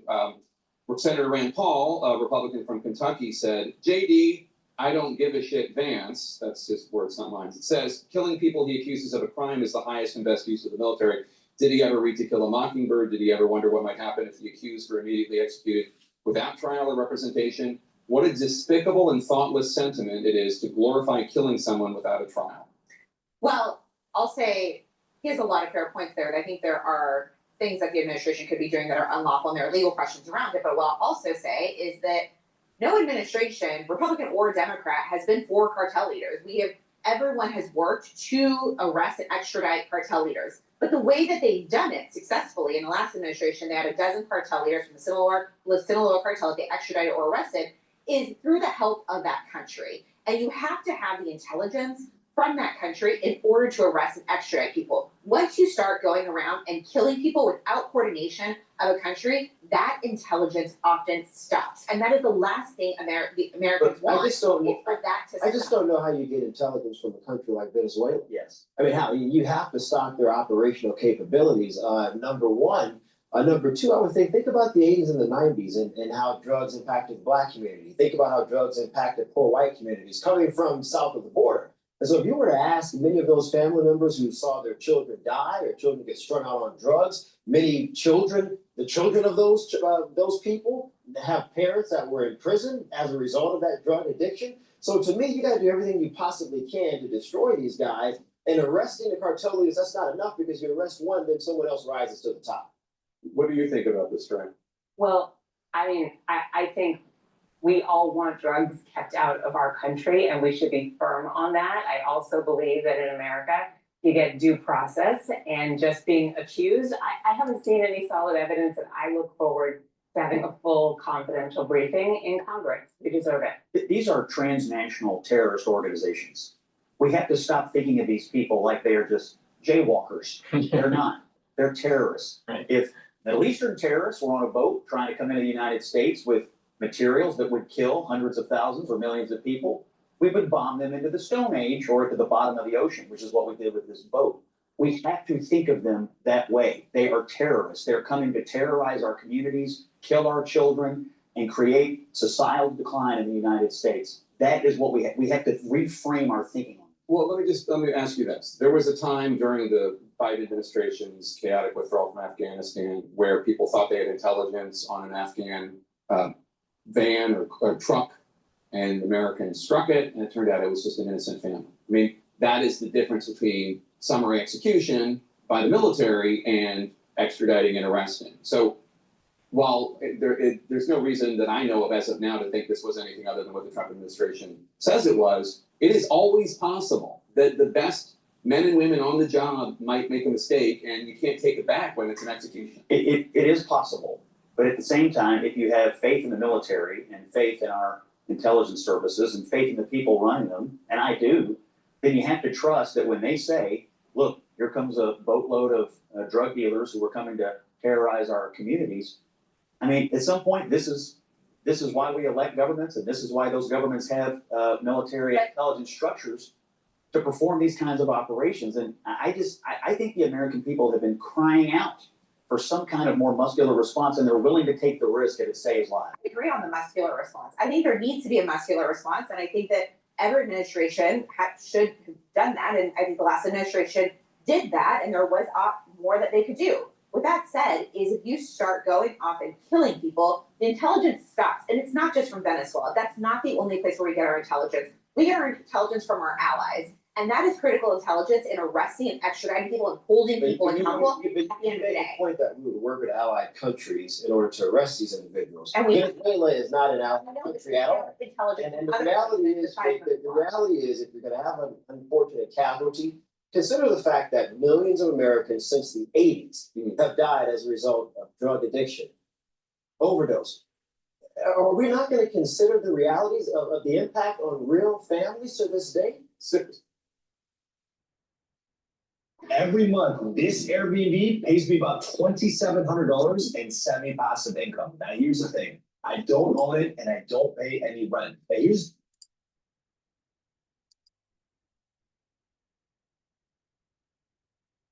All righty, let's take a look at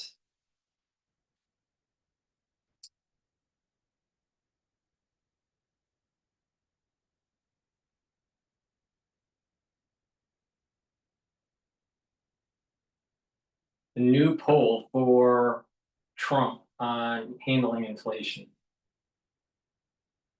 Welcome back to NBC News Decision Desk is out with the new poll this morning, and here to take us inside the numbers is NBC Chief Data Analyst, the great Steve Kornacki. Thanks for being here, Steve. What do you have? Hey, thanks, Kristen. Good morning. So take a look at our decision desk poll. And again, we're looking at all adults here. This is voters and potential voters, casting a wide net. We ask about President Trump's job performance, a 43% approval rating. That's what we find in this poll. Of course, that number, that's about the level we've seen Trump at in the second term. It's about the level we saw Trump at too back during his first term. So it's sort of a bit low historically, but this is very much par for the course as far as President Trump is concerned. On some specific issues, he continues to get his lowest marks right here. This is inflation, the cost of living, just 39% approve of Trump's job performance there. We've seen that throughout his second term as well. He does better when it comes to the border security and immigration, 47% job approval. We did something interesting here, though, Kristen. We also asked about a different facet of this topic,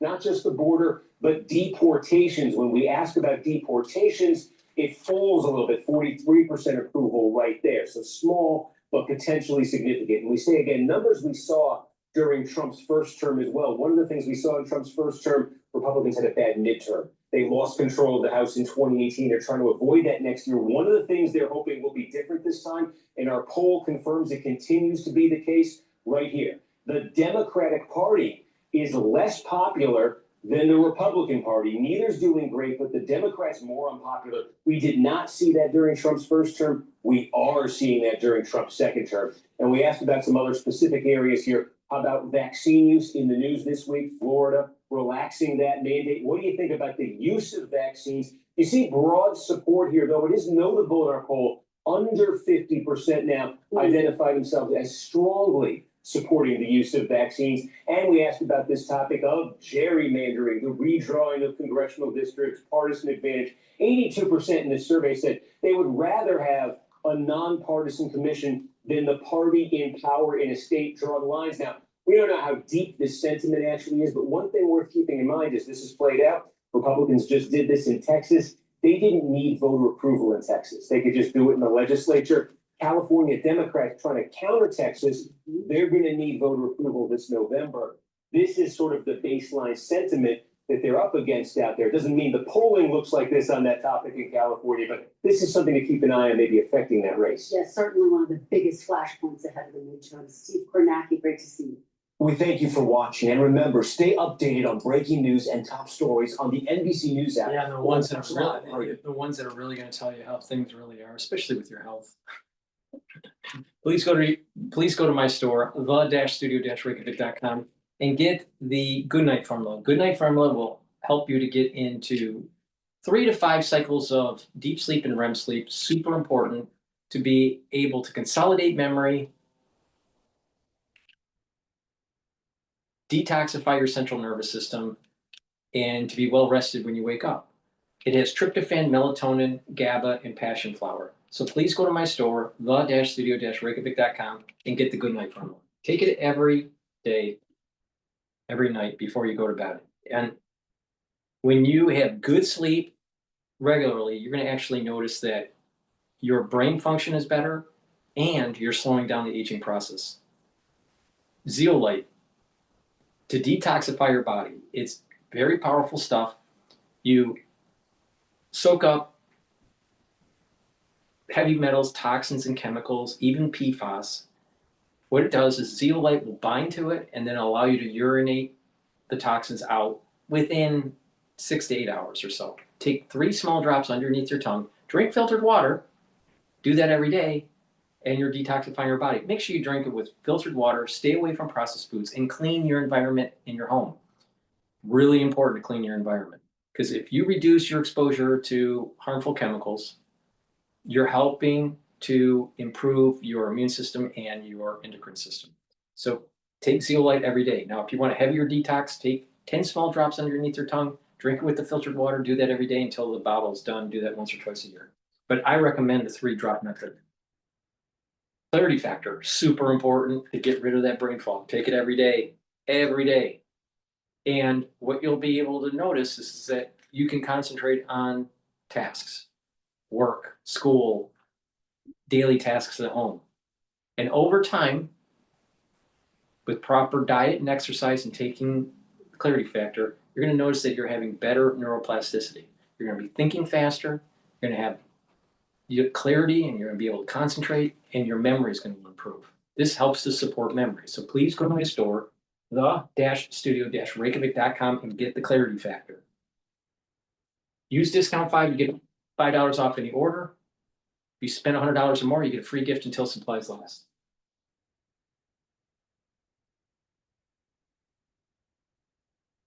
Okay, let's listen in on the cell phone ban in New York. Your audience can tell when you're winging it, and they don't wait around. Does this sound familiar? Monday, this is the week I crush my content strategy. Wednesday, silence. Friday, panic posting whatever you can throw to get.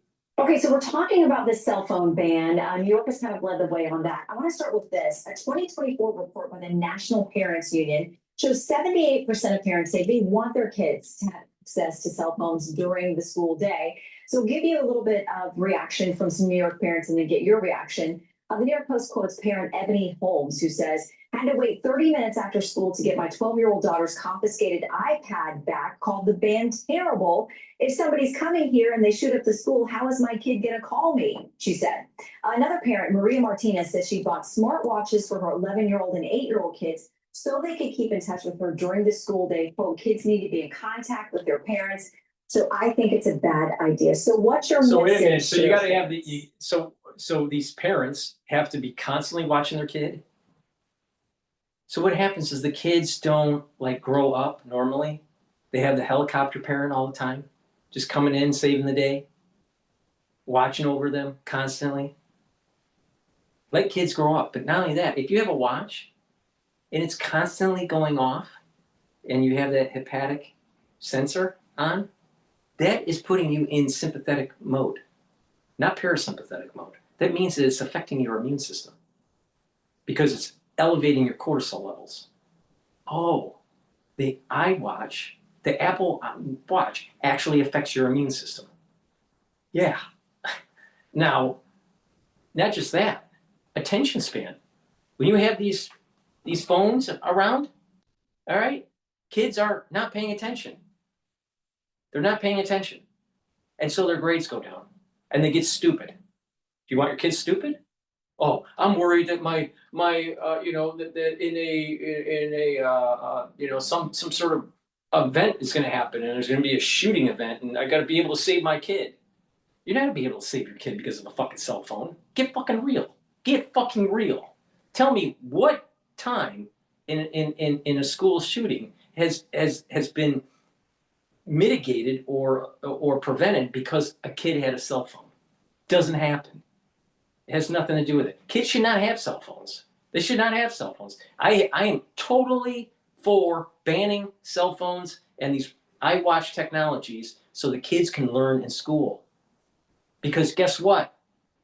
Your kid's stupid. You know why it's stupid? Because they're using iPhones, iPads, and iWatches too damn much and not paying attention to their lessons.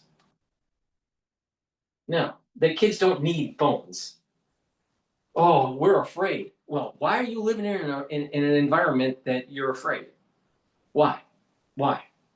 Make it better. Get rid of the crime. Get rid of the problem. Move to a better area. But the answer isn't have your kid shackled to technology so you can watch them all the time. No. It's just an excuse. Kids are stupid because they have too much technology around them. Well, the message is change is hard. I understand that, but you have to wonder why, for the last decade, we've even allowed children to have this distraction device in their hands. They're not learning. They're not engaging with other students. You walk into. I don't like Kathy Hochul at all. She looks like, she cakes herself with mascara all the time. But the thing is, she's right about this particular issue. Kids are not learning in school. Get rid of the phone. The IQ level is going down. Get rid of the phone. Oh, I gotta make sure that Susie and Johnny are okay. Let your kids grow up.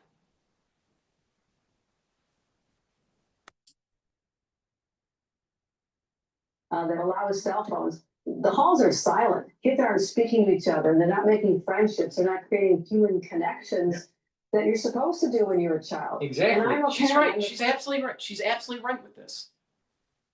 The social lessons learned in school are not happening now. So you're going to have insular individuals, and then you have a generation out there that's just can be taken advantage of. Gen X, we don't have this problem.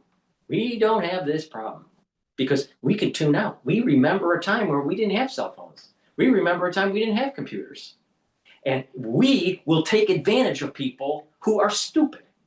We will learn on how to take advantage of people that have low IQ. We will learn on how to control the system because everyone else has got their head up their ass.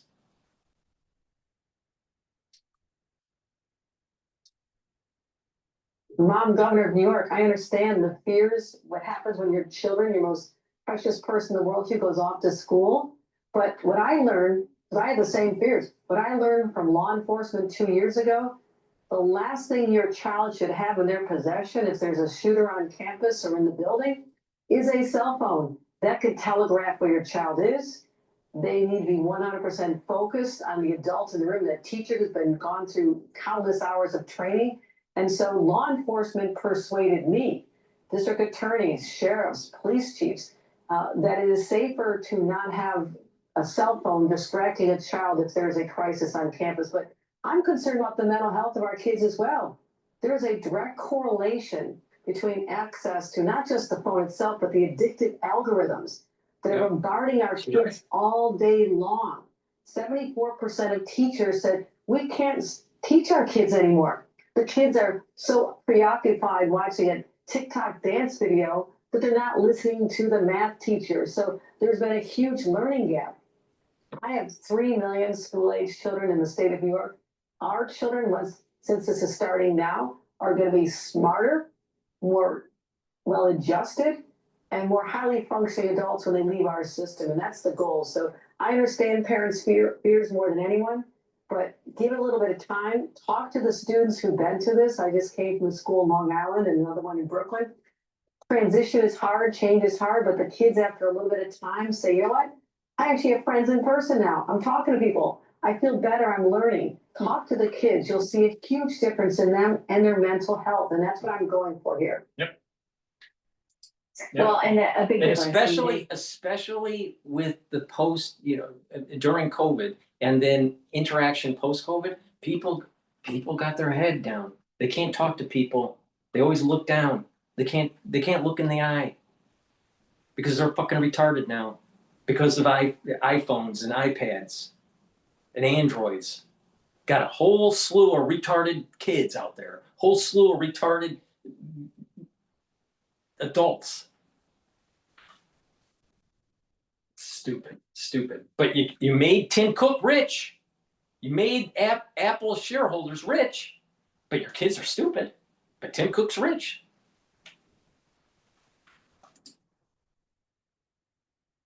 You and I were in school and you're in cafeteria and finding people to talk to and sharing your lunch. So it's a different world.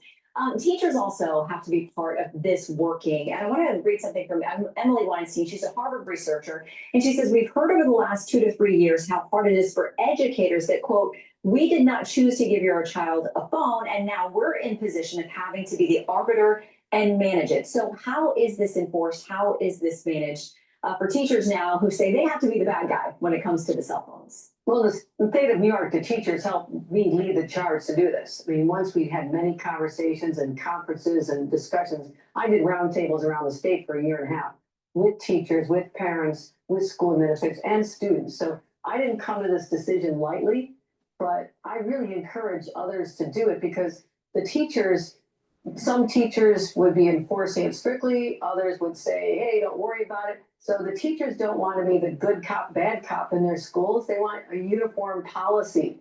So every school district is supposed to enforce it with their own discipline plan. I mean, no child should be suspended for this, but let the parents know that, you know, after a few times that the children should be very much informed that they cannot bring these cell phones to school. But what we saw, a lot of schools have adopted something called this yonder pouch. The kids can literally keep it with them all day. It is locked up. If there's a crisis, an emergency, the teacher can unlock it. And the kids felt better that they had their phone with them, but we left it up to every single school to decide the best mechanism for addressing the storage. Oh, so the kids have a security blanket. No, don't give them the security blanket. Leave the phone at home. You don't need it. You're a kid. You don't need it. You're not a power broker. You're not like Donald Trump that has to like close on a deal. All right, kid? You don't need it.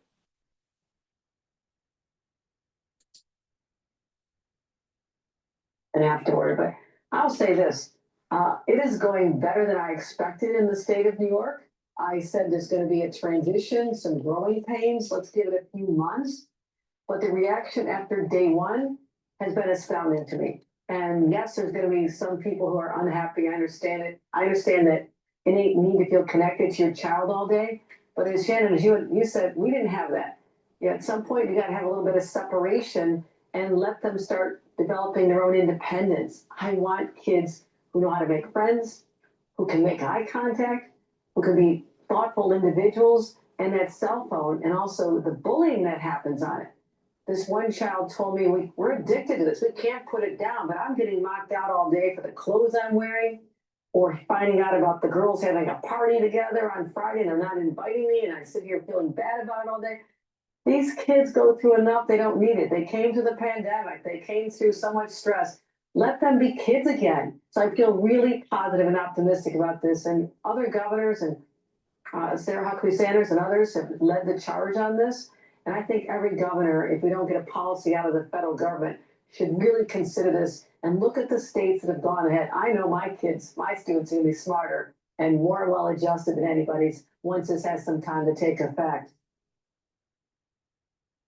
Okay, we're going to watch that. Before I let you go, I want to ask a quick political question. Last time you were with us, there was not yet a formal endorsement for Zohran Mamdani, the Democratic nominee for mayor there in New York City. A headline this week locally there in New York City says, in a development for the race for New York City mayor, Governor Kathy Hochul appears to be inching closer to endorsing Democratic nominee Zohran Mamdani.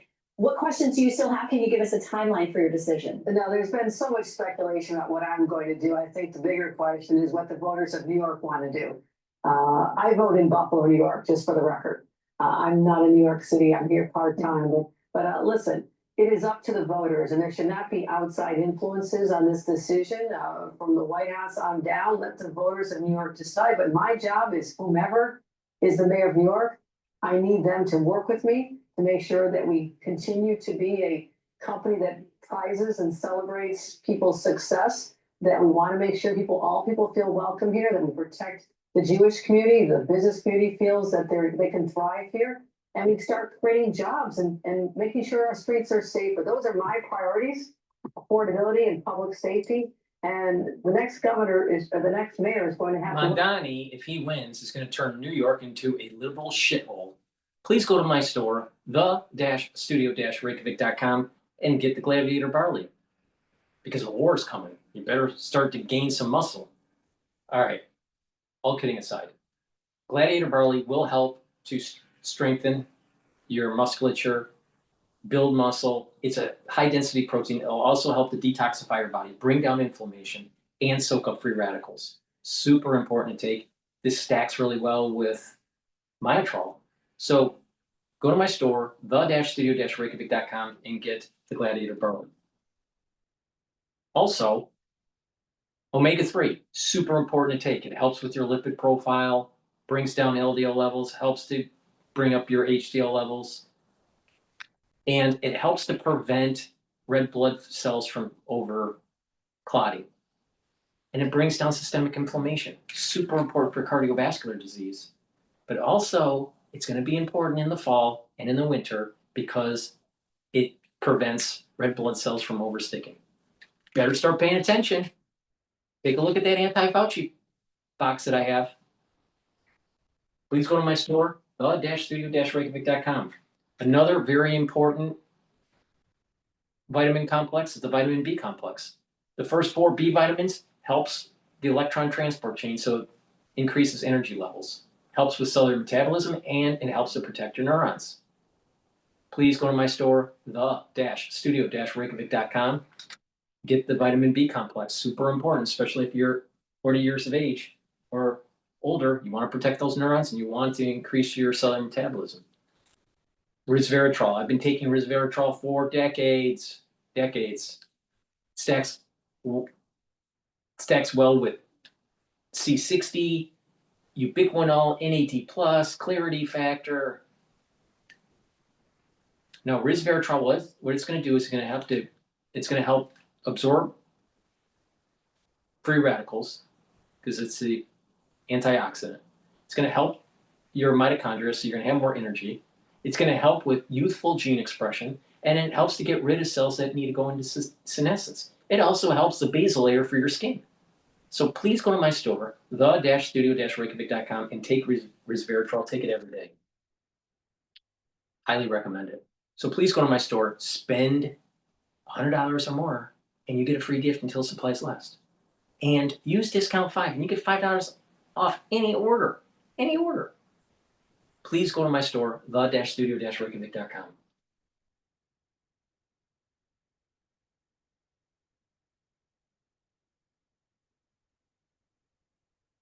All right, let's listen to ex-CIA director.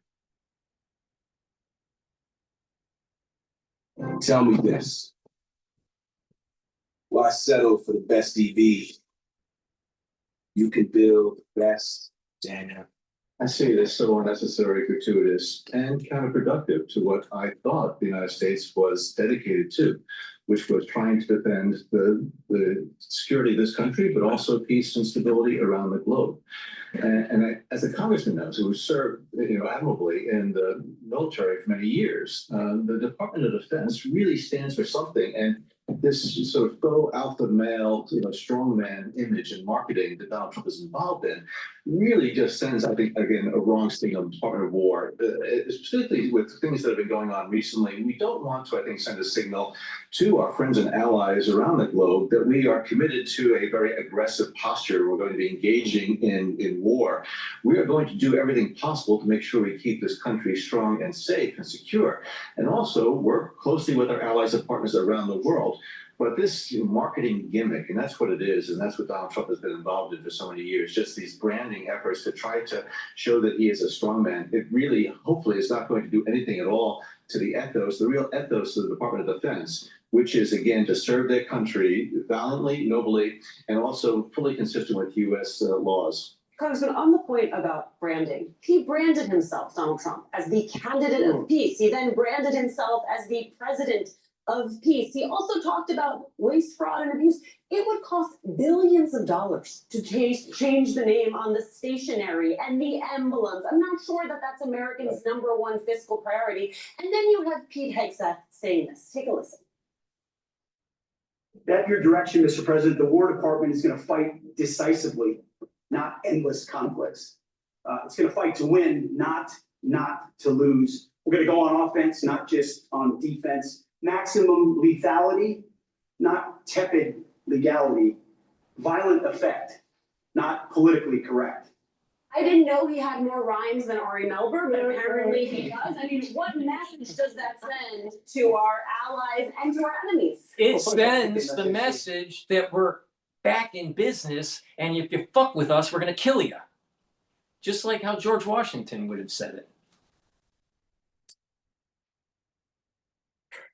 People, we just had an atrocious jobs report that comes out in the last 24 hours, and the president spending his time giving the Secretary of Defense a new nickname, and that's all that this is. Well, we can take it seriously for a moment. Okay, now it's the Department of War, and they have service members deployed in cities throughout the United States of America. So who exactly are we at war with? But there's an underlying cultural and intellectual motivation behind this nickname change, and that is this belief that we have not had a respectable military since World War II. This is so disrespectful to every living veteran who they very clearly now think are actually suckers and losers who haven't been winners. But just remember, it was the baby boomers and their hippie days during the Vietnam era that demonized soldiers from Vietnam. It was the liberals that demonized the military and continue to demonize the military. And it got so crazy with the liberal agenda that they started having gender dysphoria within the troops. Don't ask, don't tell. It's okay now to have, have some sort of gender reassignment and weaken the military. I think actually having the stance that, think about it, if it's the Department of Defense, does that mean that we're ever going to be on offense? Maybe if we have just the Department of Defense, maybe we're always behind the 8 ball, always not really being able to close the deal and solve the problem. Maybe with this idea of Department of War and being more aggressive and having more of a masculine aspect to it is a good idea. Because think about it. Did we win Vietnam? No. Did we win Iraq? No. Did we win Afghanistan? No. The wars that we've been in since Vietnam, we've lost. We've lost. Now people would say, what about Desert Storm? Did we go all the way and take control of the situation and get rid of Saddam Hussein under George Bush Sr.? No. Chickened out. Oh, what about the Cold War? We won that. But we mismanaged the after effects of the fall of the Berlin Wall and created Putin. And now we have a hot war in Ukraine because of the overexpansion of NATO. So it's about time that or the Department of War. There's nothing wrong with that. There's nothing wrong with that. But there's always a liberal out there, always a liberal, to find a way to chip away at America, to chip away at the ability to have strength and projection of hegemonic power. Now we have to be wise and use it. We weren't wise under the Bush Senior days. Many of the problems that we have today is because of his mismanagement. But the liberals always find a way to try to look down and not look up. To look down and not to look as the United States is a exploring nation, a can-do nation, instead of a I can't nation. I can't. That's what a liberal is I can't. They find a reason why they can't do it. Well, you can't have the Department of War. We're supposed to be only on defense, never on offense. Let's have more phones in the house, in the school system, so your kids are stupid. We need more of that because we got to protect our kids. We got to coddle them. We got to have a nanny state. The reality of the situation is we need God, country, and family as pillars of this country. Not a bunch of liberal policies that have eroded our prowess. Well, wait a minute. Conservatives, they're uneducated. They only know how to grow corn. They don't know how to write. They don't know how to read.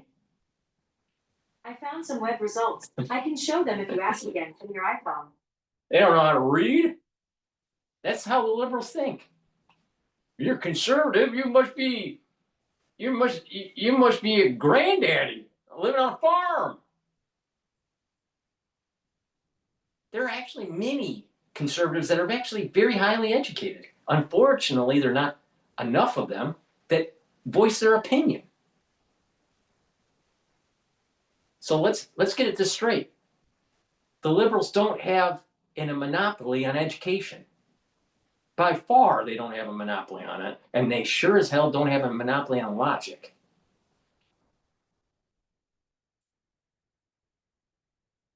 I've spent close to 20 years in various forms in the military, active, National Guard, Reserve. Never spent a day in the military where I felt like I was amongst losers or amongst an institution that was culturally degraded.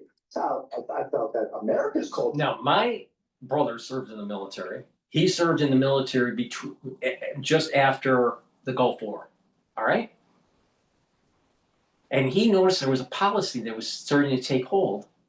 This was when General Powell was running the show. All right? And he said, you were starting to see that the morale was starting to go down. The way it wasn't like people were elevated because of merit. It was elevated because of some sort of affirmative action. They didn't even have the term at the time, DEI, but it was like a form of DEI. And whites were leaving. Whites were not enlisting. They were finishing their term and their duty, and they were getting out. So it was happening right after the Gulf War. And so you're talking about the Clinton years. The Clinton years, that's when it starts. The don't ask, don't tell shit. That's when it started. And now Pete Hegseth is trying to reverse all of the bullshit that in the military that has happened since Clinton. And so you have this strong masculine idea for the military, and all of a sudden it just skyrockets. Skyrockets in terms of people wanting to enlist. So this is undoing the Clinton years. But MSNBC, might as well just call them the Clinton News Network. Same thing with CNN.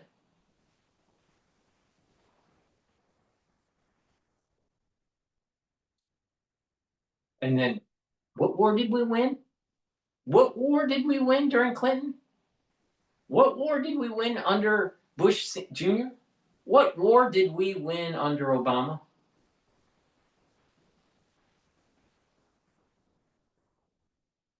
What war did we win under Biden? None. None. So maybe we need to invest in our military and change the mindset, because the mindset doesn't show good outcomes going all the way back to the Clinton administration.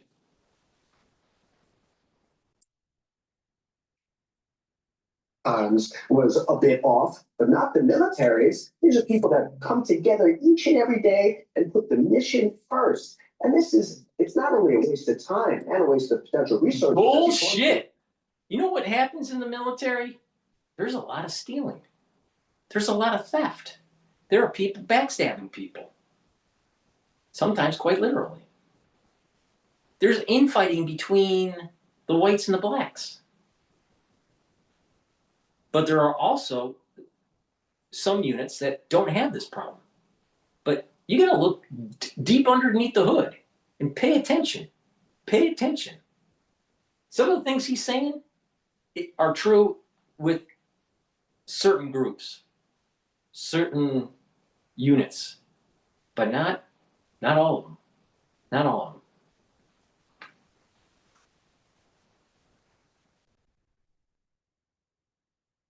But it is also just so disrespectful to the institution. To say the least, the congressman is correct. Let me just say that they are just being so. One thing you gotta appreciate about Donald Trump, I guess, if there's anything I can appreciate about the president, is that he is wildly consistent. He is very consistently telling us what he believes, what he's gonna do. His people are telling us quite loudly, and I believe that they are doing these things out in public quite loudly. They're not trying to hide them because they don't believe anybody is going to check them. They do not believe they actually have to be accountable to anyone, and that feeling that I have, Director Brennan, is underscored by headline today. Trump What they're doing is it's about the outcome. It's about the outcome. If the outcome sucks, change the system. We don't win wars anymore. We got a bunch of maybes or I can'ts, but not I do's or I will.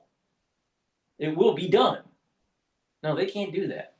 Got a bunch of liberals telling everybody, you can't do that because of the legality. You can't blow away a bunch of drug dealers in the international waters. You got to give them due process. Maybe they did get due process with a smart bomb.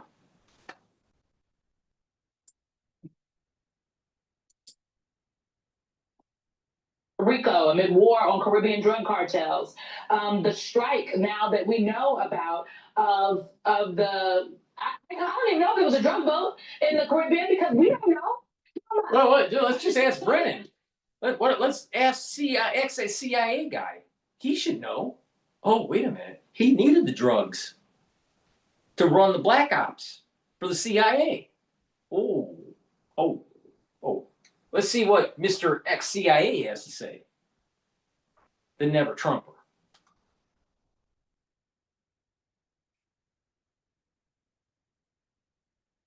What war did he win?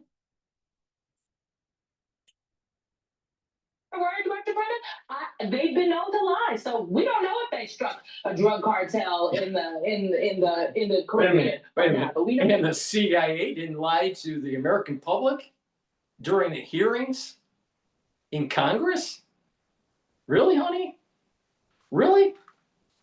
Maybe you need to get educated. Oh, that's right. You're a liberal. You must be so smart. So smart.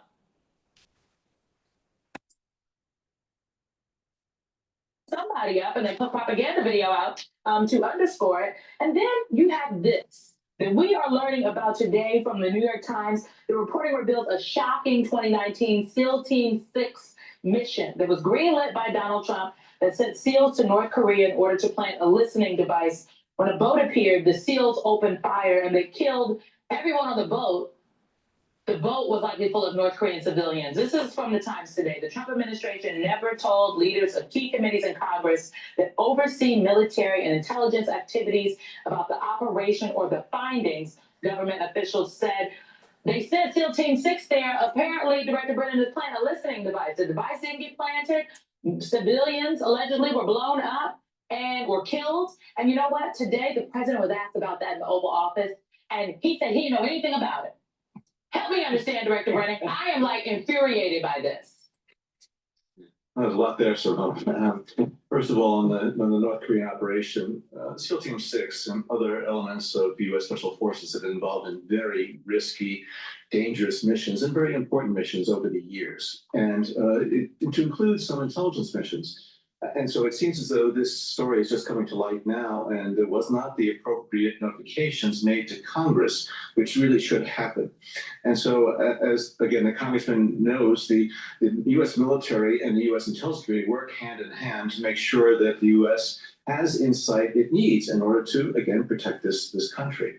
The recent attack or strike against a vessel in the Caribbean, north of Venezuela, it clearly raises some serious concerns. Questions about what was the intelligence underlying it. They say, the administration says that there were members of the Tren de Aragua that were on that vessel engaged in narco trafficking. Well, what we should be doing is taking a very aggressive posture, with Latin America, South America, the Caribbean nations, working with them in partnership to try to provide them the training, the equipment, the technology, the capabilities that we can work together against these narco trafficking cartels. But to carry out this type of strike in international waters, I mean, it raises some serious questions about, well, first of all, the domestic U.S. law basis for such a strike, but also flouting international law. If we thought that this vessel was involved in some type of narcotics activity, there are ways to interdict the ship and to work with it to stop it rather than using lethal force. But again, I think this reflects an attitude of this administration, Department of War. We're going to war and carrying out this strike against this vessel. These individuals on there, they may or may not have been part of Tren de Aragua. Maybe they were trying to leave Venezuela, come to the States. Again, there are some serious questions, and I'm hoping that Congress is going to push the administration, because if this is just the beginning of a much more aggressive and lethal posture in the Caribbean, we are really in for some really tough sledding in the months ahead. Finally, we have some men in the room wanting to win a war. Please go to my store, the-studio-reykjavik.com, and get the heirloom barley. This will help to detoxify your body, bring down inflammation, and soak up free radicals through superoxide dismutase. It's really important to detoxify your body. Now, by bringing down inflammation, you're going to recover quicker after a workout. You're going to help your immune system. You're going to help with your cardiovascular system. You're going to help with your joints. Really important. Also, by bringing down inflammation, you're helping your cerebral health. Boomer Boost, 68 nutrients that will target heart health and vascular system health, brain function, musculature, energy levels, and metabolism. Super important to take. It has a very comprehensive profile, compound profile. Read the label on my website, the-studio-reykjavik.com. Take it with filtered water, a smoothie, soft foods, even with milk. Lots of ways to take it. Take it every day, and you're going to have all the energy that you need. You're going to be slowing down the aging process, and you're going to also notice that you're getting rid of that brain fog. You're going to be able to concentrate better. Your memory will improve. This is a great way to get healthy and to have the energies that you need and to slow down the aging process, boost up your endocrine system, boost up your immune system. Super important to take. Please take this every day. Super important. You can stack it with the heirloom barley or the gladiator barley. And it'll also help you to control your A1C levels. Great way to get healthy. And don't be a Brenner. All right, let's take a look at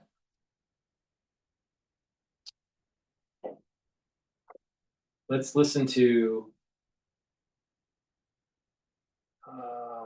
let's see here. I want to see. No,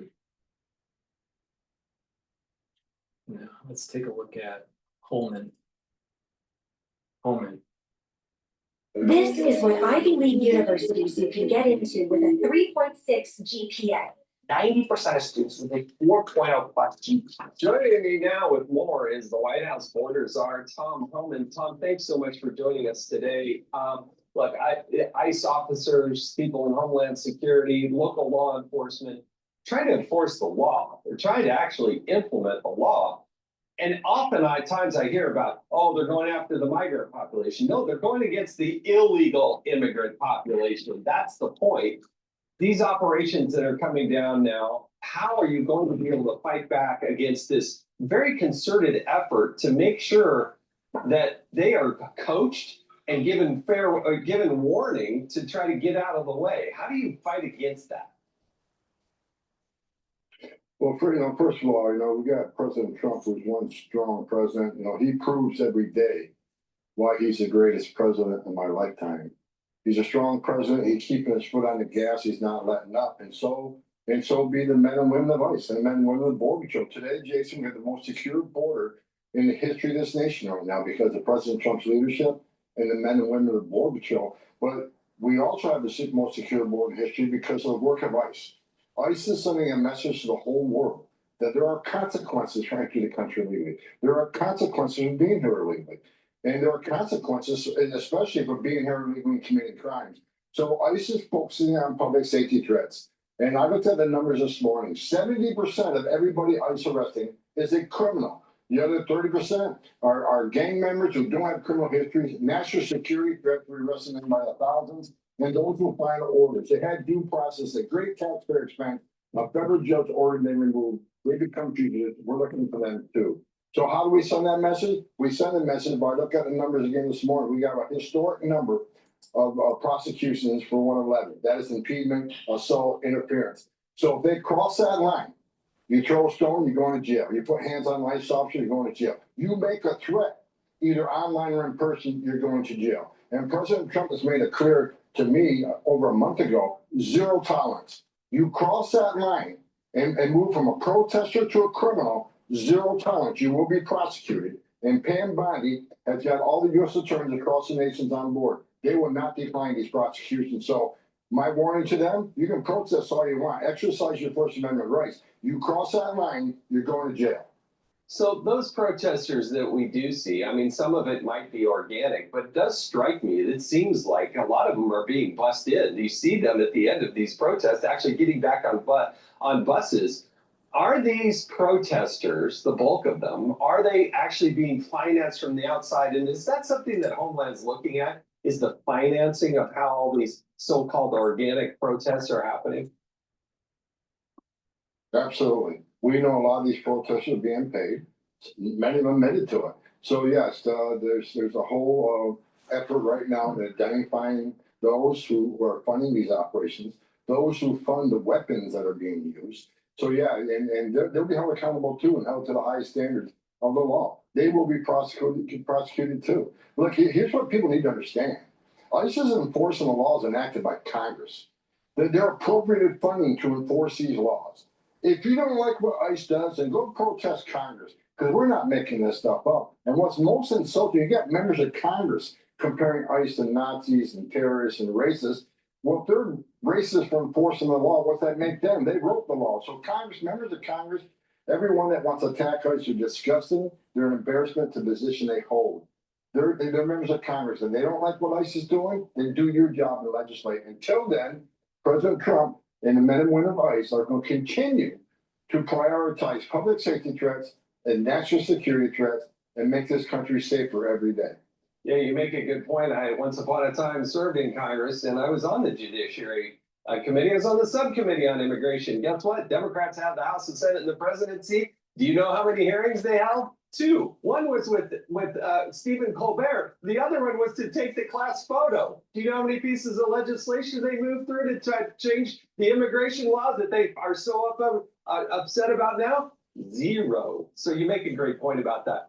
Right. Let me ask you about the immigration judges, though, because in order to process the deportation and get the deportation numbers up, you not only have to lock down the border, which amazingly has been done. I mean, under President Trump's leadership, that has been amazing how quickly that was done and the good work that you've done. Enforcement, we start to see that in real time. But then they go before a judge and an immigration judge. But it does seem to be a bit of a backlog there. There was a backlog in the starting point, but what are you doing to loosen that up so that people can get processed and then deported even quicker? Well, we're looking at backlog every day. I'm on the phone call with a lot of leaders. One of those leaders is one overseas immigration court. So we're trying to find efficiencies in the process. DOD is assigning a lot of lawyers and judges over to help, increase the number of judges, increase the number of hearings per day. But one of the things we're doing, Jason, that no one's talking about, is that there's been several studies done so far this year that over 1.5 million illegal aliens have left this country. And why have they left this country? Because of President Trump and his policies. Like I said a few minutes ago, we're showing the world there's consequences. Every day the world sees over 1,000 ICE teams on the street, enforcing the law, applying consequences. It's a crime to enter this country illegally. And when you get order removed by a federal judge, we're looking for you. And if you're in the country legally, maybe you haven't been order removed, but you're in the country legally, we're looking for you too. So this message we send to the whole world is a big part of the reason we have the most secure border in the war in the history of this nation, and people don't want to make that journey, make the risk. And also, it's forcing illegal aliens to make a choice.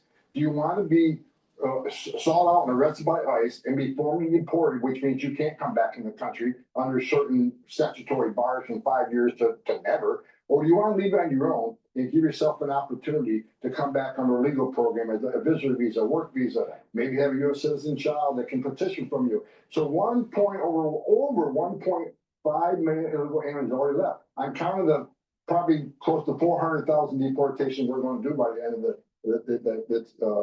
this fiscal year. Well, this is amazing. It's unprecedented, and it's because of the leadership of this president. Well, some of these people here illegally, they're about to earn themselves a trip to the Panhandle Pokey, which I think people are going to start to hear about, one of the largest facilities there in Florida on their way out of the country. Tom Homan, the border czar, thank you so much for joining us on Sunday Morning Futures. Hey, it's Will Kane. Click here to subscribe to.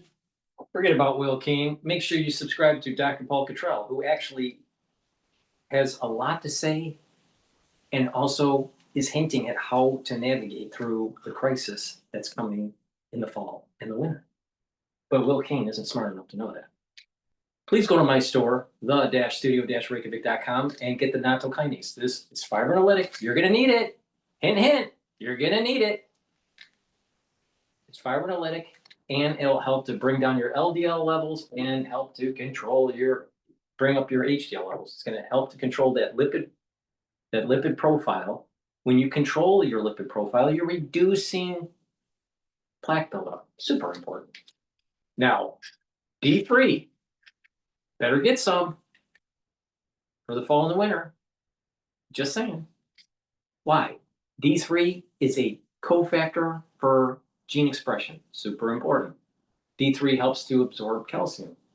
D3 is more effective when you take magnesium. So make sure you get magnesium from my website.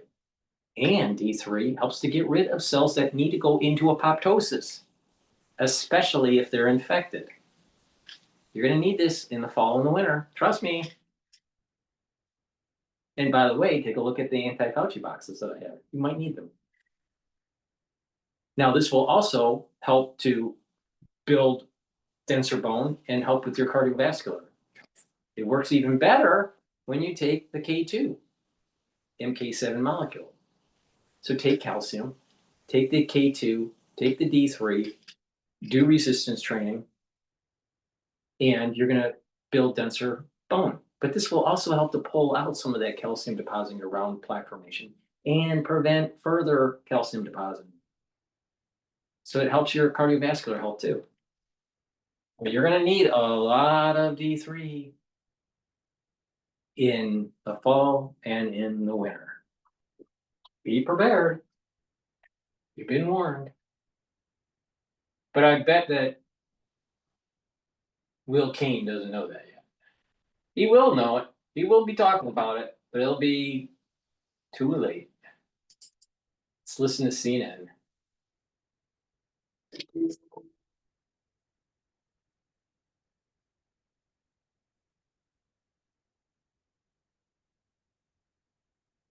Just give you my take on this week's events in Canada. I wanted to bring in Anne Applebaum to hear hers. She's a Pulitzer Prize-winning historian and staff writer for The Atlantic, and she has been warning for years about this very alliance of autocracies and their growing diplomatic and financial ties. Her most recent book, Autocracy, Inc., has just been released in paperback. And welcome. So, as I say, you've been talking about this alliance.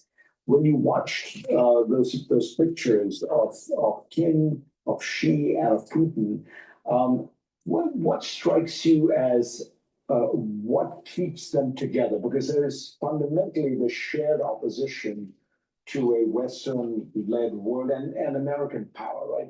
Is there more to it? No, I think that's exactly the point. These are powers that have very different ideologies: nationalist, communist, theocratic in the case of Iran, which is sometimes part of this group. What unites them is their dislike of us. And by us, I mean the democratic world, the language of rule of law, the language of transparency, the language of accountability, because of course that's the language of their own internal oppositions. And China and Russia in particular, but the rest as well, have been working for many years to delegitimize that language, to get the idea of human rights, for example, out of international documents, international institutions, and instead promote an idea that, using the word sovereignty, which by the way is a word that the Trump administration also uses, by which they mean no one can criticize us, and we get to decide what happens inside our own countries, and also if we feel like invading other countries, nobody can object. And, again, to me, the surprise was to see the Indias, the Egypts, the Turkeys, Indonesia sent very high level representatives. It does feel like all of these countries are in some way or the other, dismayed by America, and what they had thought of was a reliable America has gone. So America was a predictable power. It stood for long-term investment. It stood for a set of rules and institutions, which if you liked them or didn't like them, at least they were predictable. And now the United States is seen as unpredictable. And the president is whimsical. He might change his mind at any minute. It's very dangerous to go and see him in the Oval Office because he might attack you. I know foreign leaders who've avoided going for that reason. And so the idea that if you want stability and you want security, then it looks to a lot of countries that are not necessarily autocracies themselves. It looks like maybe you need a good relationship with Russia and China. And it's also a form of hedging. If the United States falls through, well, then we're going to need some other friends. Right. And you talk about the way I see this, there's this geopolitical balancing against American power, but there's also an ideological balancing against democracy, the rule of law, and things like that. Do you think are we returning to almost a Cold War-like situation where there are countries now that are increasingly standing in opposition to liberal democratic values, international rules of law, things like that? Yes, although it's even more tricky than the Cold War because the opponents of liberal democracy are also inside liberal democracies. And there's a clear alignment between the German far right, the American far right, the British far right, and sometimes with Russians and with others in the autocratic world. And they are also seeking to undermine. But you had this problem. You had this problem back in the 1920s. You had ultra left and ultra right that were happening. So this is, if you pay attention to what I was saying to John Hoke just recently, the last episode that we did, just a few videos ago.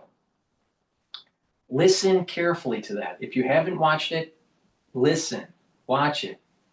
We're talking about the echo of history and how it's the periodicity of it. And we're moving into those same times, the roaring 20s. The movement towards World War III, the problems with a pandemic, economic problems. There was a periodicity that seems to map very closely of our modern day to 100 years ago.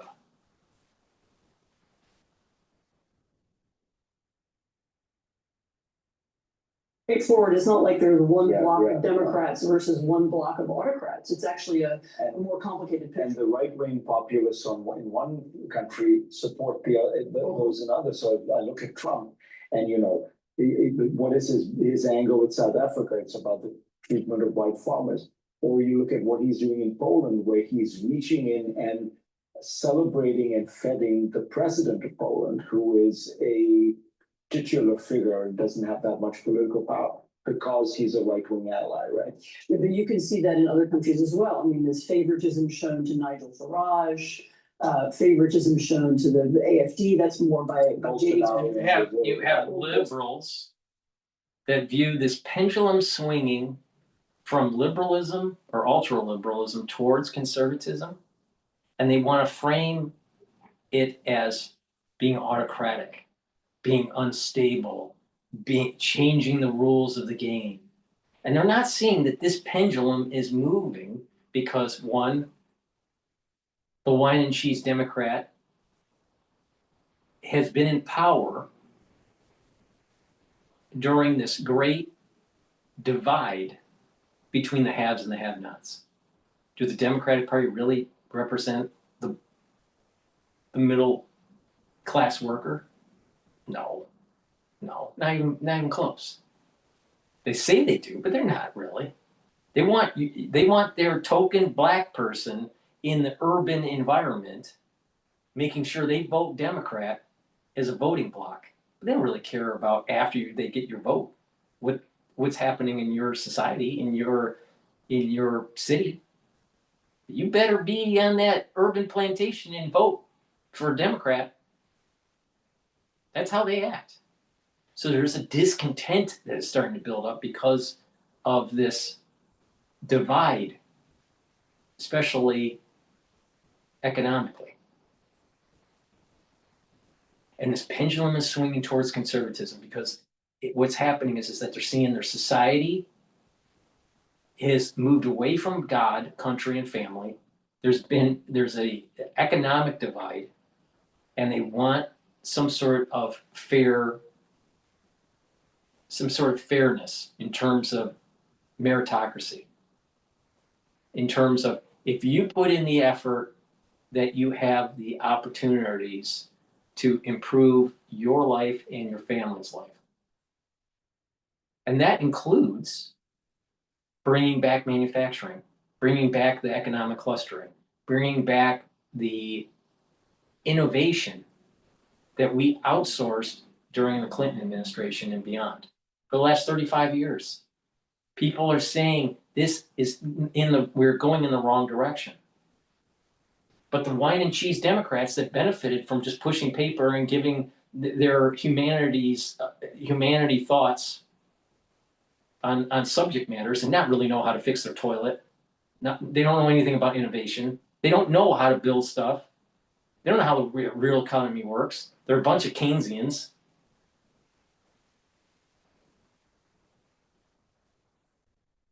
And the average person is saying, no, enough of this. And there's a pendulum that's swinging towards conservatism. And it's not just in the United States. This is worldwide. But the wine and cheese Democrat, they're going to frame it as, this must be authoritarian. This must be right-wing and fascist. Do you think that, really? Are you saying that the Democratic Party is not fascist? If you disagree with them, they try to shut you down. They burn your town down. They do lawfare. You don't think that's fascist? They don't like a particular SCOTUS nominee. They make up lies and go to their house and protest and create fear within their family. That sounds fascist. The Democratic Party is fascist. Wake up.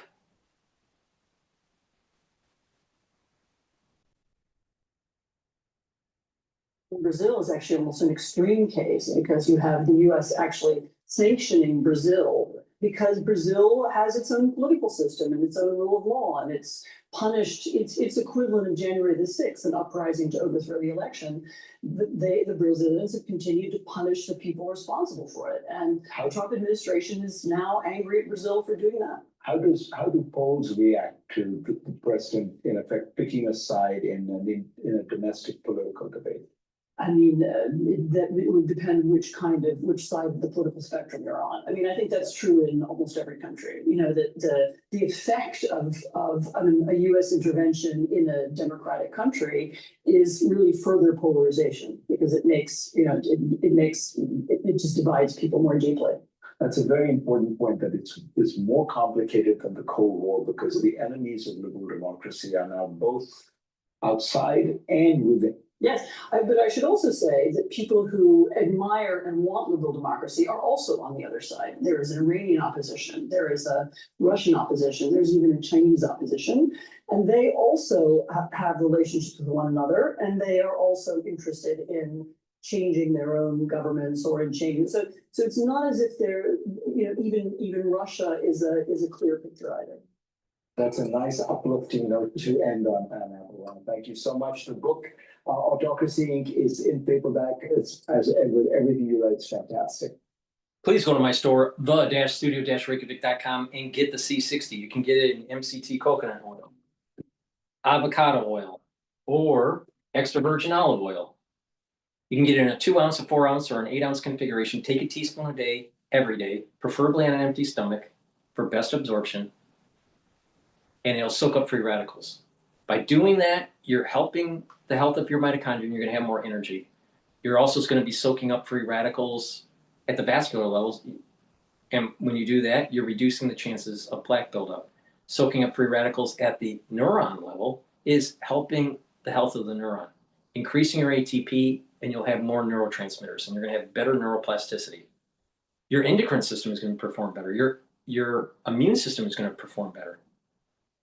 So by taking this every day, it's very potent. Take a teaspoon a day, every day, and you're going to notice that your body is performing better. Your body is healing. And in a year, you're going to look in the mirror and you're going to look actually younger. Take it every day. I've been taking it since 2016. Very important as part of my healthcare protocol. It stacks well with resveratrol, Clarity Factor, NAD+, ubiquinol. It's a great product. So please go to my store, the-studio-reykjavik.com, and take this every day. It's really important. Soak up those free radicals. It's hundreds of times, if not 1,000 times stronger than vitamin C. All right, so soak up those free radicals and reduce that stress. Now, let's say you're not doing so well during the fall and the winter season, all right? And you start building up more free radicals because of more of an inflammatory response. Let's put it that way. All right? You got to listen to me carefully because I got to be careful the way I say things. So, you want to soak up those free radicals to reduce that stress and bring down that inflammation by taking the turmerics, and reducing the clotting by taking the nattokinase and the digestive enzyme complex because it has bromelain in it. You want to take omega-3. Why? Because it reduces inflammation and prevents the red blood cells from sticking. You're going to need this. Trust me. Trust me. Max 35 and cleanse. Boost up that immune system, especially for your oral pharynx. Those awesome drops and lozenges. Get that throat irritation. Take them right away. Vitamin D3 is really important, especially to get rid of cells that need to go into apoptosis. Better start taking a look at that anti-aging.